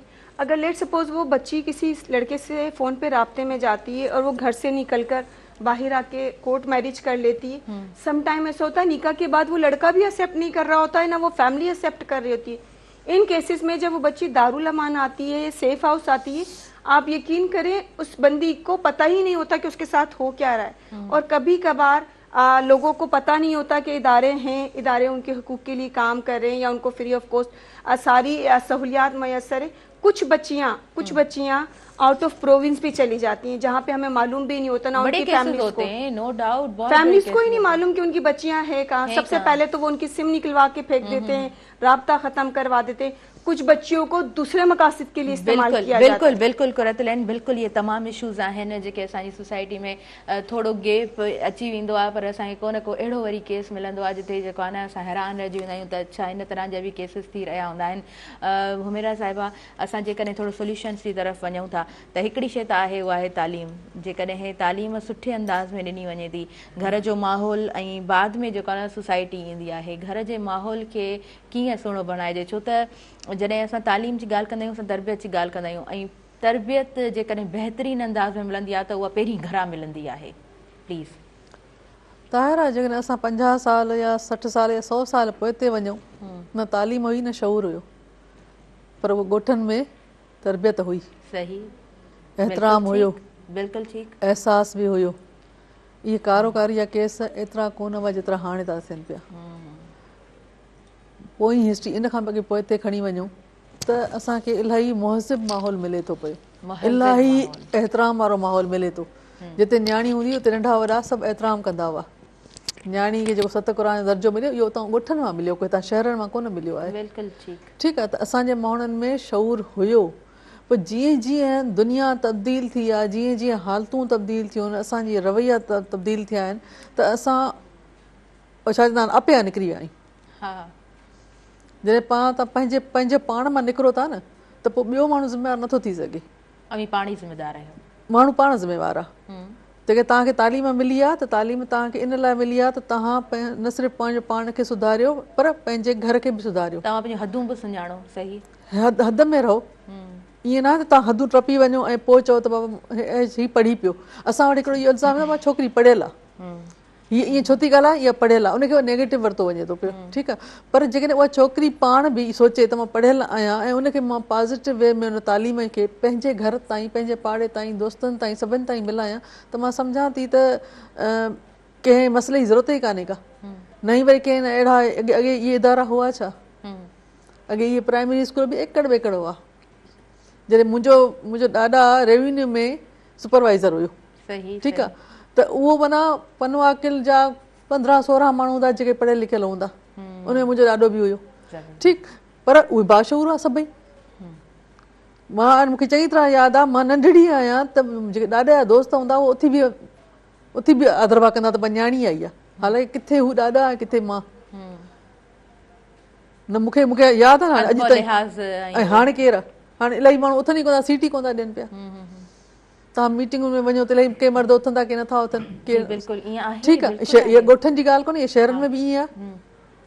मैडम हिते हिकिड़ो सेंटेंस ॾाढो अजीब ॿुधण जे लाइ मिलंदो आहे कुरतुलैन, त चवंदा आहिनि त तव्हां जॾहिं बराबरी जी ॻाल्हि कंदा आहियो, इक्वलिटी तो खड़े हो जाओ बस में भी इक्वालिटी है तो माना उहे शयूं तकद्दुस जेको आहे न उहा शइ नज़र कोन ईंदी। लेकिन आप में से अगर एक रिस्पेक्ट के एलिमेंट को निकाल दिया जाए ना, आप बिल्कुल जीरो हो जाएंगे। बराबरी पंहिंजी जाइ ते आहे जी, पर इज्जत काॾे वई, एहतराम काथे आहे। अच्छा, हम बराबरी ये नहीं कह रहे कि हम सुपीरियर हैं, सुपीरियरिटी हम ये कह रहे हैं बराबरी इन दिस वे कि जैसे आप अपने हिसाब से बाहर जा रहे हैं और प्रोटेक्ट हैं, आपको कोई लड़की आकर रेप नहीं कर रही है तो आप भी किसी का रेप ना करो आके। हमारी जो इक्वालिटी है वो इन चीजों पे कि आप अगर कहीं पे काम कर रहे हैं, आपको अगर एक अच्छा अमाउंट सैलरी का मिल रहा है तो एक खातून काम कर रही है तो उसको भी उतना ही अमाउंट मिलना चाहिए, उसका भी उतना ही हक है क्योंकि वो भी उतना ही काम कर रही है। आपको मर्द को प्रमोशन मिल रही है तो खातून को भी मिलनी चाहिए, नहीं आपको प्रमोशन मिल रही है तो आपकी कॉम्पिटेंसी भी मिल रही है, अगर खातून को मिल रही है तो जरूर बॉस के साथ कांटेक्ट है, उसकी ब्यूटी की वजह से मिल रही है, इन चीजों के अंदर ना हम खुद की नोबिलिटी खत्म करते जा रहे हैं। जब आप मर्द हजरात दूसरी खवातीन को रिस्पेक्ट नहीं दे रहे ना, तो आप एक वो सोसाइटी डेवलप कर रहे हैं जिसमें आपकी खुद की बेटी भी आएगी। अच्छा, मां इन सां रिलेटेड हिकिड़ी ॻाल्हि हुमेरा साहिबा मां करणु चाहींदमि त असां वटि जेको आहे न स्क्रीन्स ते कुझु सुठियूं शयूं बि ॾेखारियूं वेंदियूं आहिनि, तव्हां कुझु ड्रामास ॾिसो, मूवीज़ ॾिसो, ऐं हिन वक़्तु पाकिस्तान कॉलेज ॾींहं ते बि असां हिन बाबति ॻाल्हाए चुका आहियूं पंहिंजे प्रोग्राम में। पाकिस्तान इंडस्ट्री जो हींअर सुठो हिकिड़ो नालो आहे, त जेके शयूं असां वटि आहिनि उन सां रिलेटेड, असांजे इशूज़ सां रिलेटेड जेका शइ ॾेखारी वेंदी आहे न, उहा अट्रैक्टिव हूंदी आहे, उहा वणंदड़ हूंदी आहे, छाकाणि त उहे इशूज़ असांजा पंहिंजा हूंदा आहिनि त असां उन्हनि खे ॾिसणु पसंदि कंदा आहियूं। त स्क्रिप्ट बि असां वटि उन तरह जी हुजणु खपनि, राइटर्स बि असां वटि उन तरह जा हुजणु खपनि, पर असां वटि जेके एक्टर्स आहिनि असांखे उन तरह जा ई ॻोल्हणु खपनि जेके वाक़ई उन्हनि जे कम में उहा प्योरिटी हुजे। जी हुमेरा साहिबा, सो तालीम खे आम कीअं कजे? तरबियत त घरां मिले थी, तालीम खे ख़ूबसूरत कीअं करे सघिजे थो? तालीम हर को पंहिंजी ज़िम्मेवारी खणे, सरकार पंहिंजी ज़िम्मेवारी खणे, स्कूल खोलाए, हाँ, पेरेंट्स पंहिंजी ज़िम्मेदारी खणनि, टीचर्स पंहिंजी ज़िम्मेदारी, स्कूल खोलाए, स्कूल में किताब मुहैया करे, स्कूल में अंदर टीचर मुहैया करे, फर्नीचर मुहैया करे, सही, इहो आहे ज़िम्मेवारी आहे सरकार जी। उन खां पोइ टीचर जी ज़िम्मेवारी आहे त हू स्कूल अचनि ऐं स्कूल जे अंदरि बिल्डिंग आहे उन बिल्डिंग जी बि ख़्यालु कनि, परवाही कान्हे का बिल्डिंग टुटी वई, सिर निकिरी वई, बाथरूम टुटी वियो, छतियूं किरी वयूं, पखा लही आहे, पखा सड़ी आहे, परवाही कान्हे टीचर्स खे, बाबा टीचर जी ज़िम्मेवारी आहे। त स्कूल में सिर्फ़ु अची करे पढ़ाइणो कोन्हे, 8 बजे खां आयो 12 बजे हले वियो, इहो न आहे। टीचर जी ज़िम्मेवारी त स्कूल जी हिकु हिकु सिर जी ज़िम्मेवारी बि टीचर जी आहे। टीचर आहे, हेड आहे, पटे वालो वठो त पटे वाली ज़िम्मेवारी आहे, चौकीदार वठो त चौकीदार जी ज़िम्मेवारी आहे। उन खां पोइ वालदेन जी ज़िम्मेवारी त ॿारनि खे मोकिलनि, उन खां पोइ ॿारनि जी ज़िम्मेवारी आहे त स्कूल जे अंदरि हिकु हिकु शइ जी संभाल कनि, बेंचुनि ते पिया लिखंदा, पना पिया फाड़ींदा, शीटूं लॻी पयूं उहे पिया फाड़ींदा, काठ पिया टोड़ींदा, माना घणो कुझु नुक़सानु थिए थो, उहे उन्हनि जो आहे। ॿी ॻाल्हि, जेकॾहिं ॿारु नथो वञे या टीचर स्कूल नथो अचे त वालदेन जी ज़िम्मेवारी आहे त हू उन ते एक्शन वठनि। ॿियो हिकु जेको अॻु में असां कयो होसीं 2002 ऐं 2003 में ADB जो प्रोजेक्ट हुयो, एशियन डेवलपमेंट बैंक जो, उन में असां कमेटियूं ठारायूंसीं पेरेंट्स जूं ऐं टीचर्स जूं। उहे कमेटियूं ॾाढियूं कारगर हुयूं, महीने में हुनजी मीटिंग थींदी, उन में बाक़ाइदा पुछाइणो थींदो हुयो, वालदेन खां पुछाइणो थींदो हो त तुंहिंजो ॿारु जेको 5 ॾींहं न आयो छो न आयो आहे, सही सही सही, जेकॾहिं हू बीमार आहे, स्कूल नथो अचे त तो एप्लीकेशन छो ॾिनी या तो ज़बानी छो न चवरायो, त वालदेन खे बाउंड कयो। जेकॾहिं किताब नथा मिलनि पिया त उहे किताब ॾियारियो। पुराणो दौर इहो हूंदो हुयो त हिकिड़ा ॿार पढ़ी वेंदा त पुराणा किताब ॿियनि खे ॾिना वेंदा हुआ, उहो इन करे जेको नथो वठी सघे उहो पुराणा किताब पढ़े। मूंखे अञा बि यादि आहे त असांजा जेके सिबलिंग्स भाउ भेण जॾहिं ॿिए क्लास में वेंदा त उन्हनि जा बुक्स जेको आहे न अम्मी प्रॉपर रखंदी हुई ऐं उन्हनि जिन खे ज़रूरत बुक्स बि, जूता बि, कपिड़ा बि, सभु कुझु। त हाणे छो नथो थिए पियो? हा बिल्कुलु, हाणे बि थी सघे थो पियो त ज़िम्मेवारी सभिनी जी आहे। मूंखे चङी तरह यादि आहे असां स्कूल में वेंदासीं बेइज़ती थींदी हुई, माना पहिरीं घर में थींदी त उथो स्कूल वञ, स्कूल लेट पहुतासीं त टीचर बेइज्जती छो देर छो कई सही सही असां ठीक अॼु है। ॾींहं ताईं कॾहिं ईअं थींदो आहे न मतिलबु सभु कॾहिं माण्हू चाहींदो आहे थोरो रेस्ट करे त घर में पुछियो वेंदो आहे त अॼु छा रीज़न हाँ आहे छो था ऐं असां स्कूल खां पढ़ी ईंदा हुआसीं मोटी ईंदा हुआसीं त असांखे पहिरीं माना चवंदा ड्रेस लाहियो जी जी ड्रेस लाहियो ऐं उन खां पोइ हथ मुंहुं धोई अची मानी खाओ मानी तरबियत में खाइण इहे खां सभु पोइ शयूं अचनि थियूं मानी खाइण खां पोइ असांखां पुछंदो कि होमवर्क कहिड़ो मिलियो कयो बिल्कुलु क़ुरान शरीफ़ जो पुछियो वेंदो हुयो ट्यूशन असां ट्यूशन जो तसवर ई कोन हो असां वटि सही। दौर में हाणे त हर ॿार खे ट्यूशन मिले थी त रेस्ट भले ठीकु आहे ट्यूशन बि ॾियारियो त पुछाणो त कयो ज़िम्मेवारी त खणो हर को पंहिंजी ज़िम्मेवारी खणे ॿाहिरां सभु कुझु हली सघे ज़बरदस्त थो ज़बरदस्त अस्पतालूं बि हली सघनि थियूं स्कूल बि हली सघनि था पिया सभु इदारा हली सघनि सही था सही अच्छा गुरतलेन असां जेको आहे न हाणे मैसेज जी तरफ़ अॻियां वेंदासीं छो त काफ़ी शयूं आहिनि काफ़ी ॻाल्हियूं बिल्कुलु करे सघजनि थियूं पर वक़्त जूं घणियूं नाज़रीन वधीक इजाज़त नथियूं ॾियनि सो मैसेज जी तरफ़ अॻियां वधंदासीं क्या मैसेज होगा आपका मेरा मैसेज यही है कि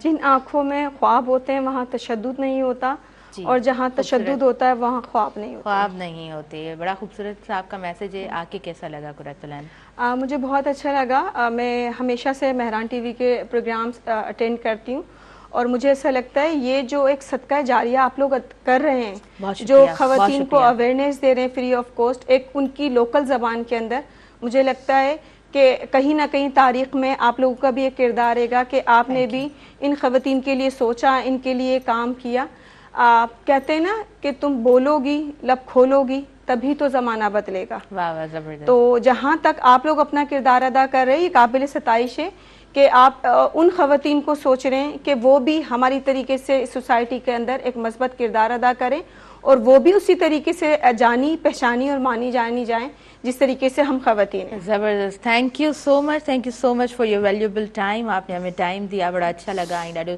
सुठे अंदाज़ में प्रोग्राम नाज़रीन तव्हां ताईं पहुचाए सघियासीं हुमेरा साहिबा तव्हांजो मैसेज छा हूंदो असांजे तमामु व्यूअर्स जे लाइ ज़िम्मेवारी खणो बुरी कयो वाओ शॉर्ट मैसेज ॾाढो ख़ूबसूरत ॿिन्हिनि असांजी महिमाननि जो मैसेज ॾाढो बहितरीनु अंदाज़ में तव्हां ताईं पहुतो आहे हुमेरा साहिबा अची करे कीअं लॻो हमेशह जीअं सुठो thank you so much for your valuable time तव्हां असांखे टाइम ॾिनो ॾाढो ज़बरदस्त लॻो नाज़रीन मूंखे ॾींदो इजाज़त ऐं मुंहिंजी इंटायर टीम खे इजाज़त ॾींदो मुंहिंजे आयल मुअज़्ज़िज़ महिमाननि खे इजाज़त ॾींदो पंहिंजी दुआउनि में रखंदो यादि ऐं हिन पूरे प्रोग्राम सां भरपूर साथ मौजूदु रहियो टपाल मेज़बान जो टपाल मेज़बान सिंध जी नंबर 1 चांहि वापसि खणी आई आहे पंहिंजे सारिफ़ीन जे लाइ सभ खां वॾी कैंपेन टपाल मेज़बान जश्न जमालो जो को बि पैकेट वठो ऐं पंहिंजी मालूमात पैकेट ते ॾिनल कूपन में दाख़िल करियो ऐं घर जे वेझो टपाल मेज़बान जश्न जमालो जे ड्रॉप बॉक्स में विझो ऐं मौक़ो हासिलु कयो टीवी गेम शो टपाल मेज़बान जश्न जमालो में हिसो तव्हां वठी सघो था ऐं तव्हां खटे सघो था खोड़ सारा क़ीमती इनामात अल्लाह निगहबान।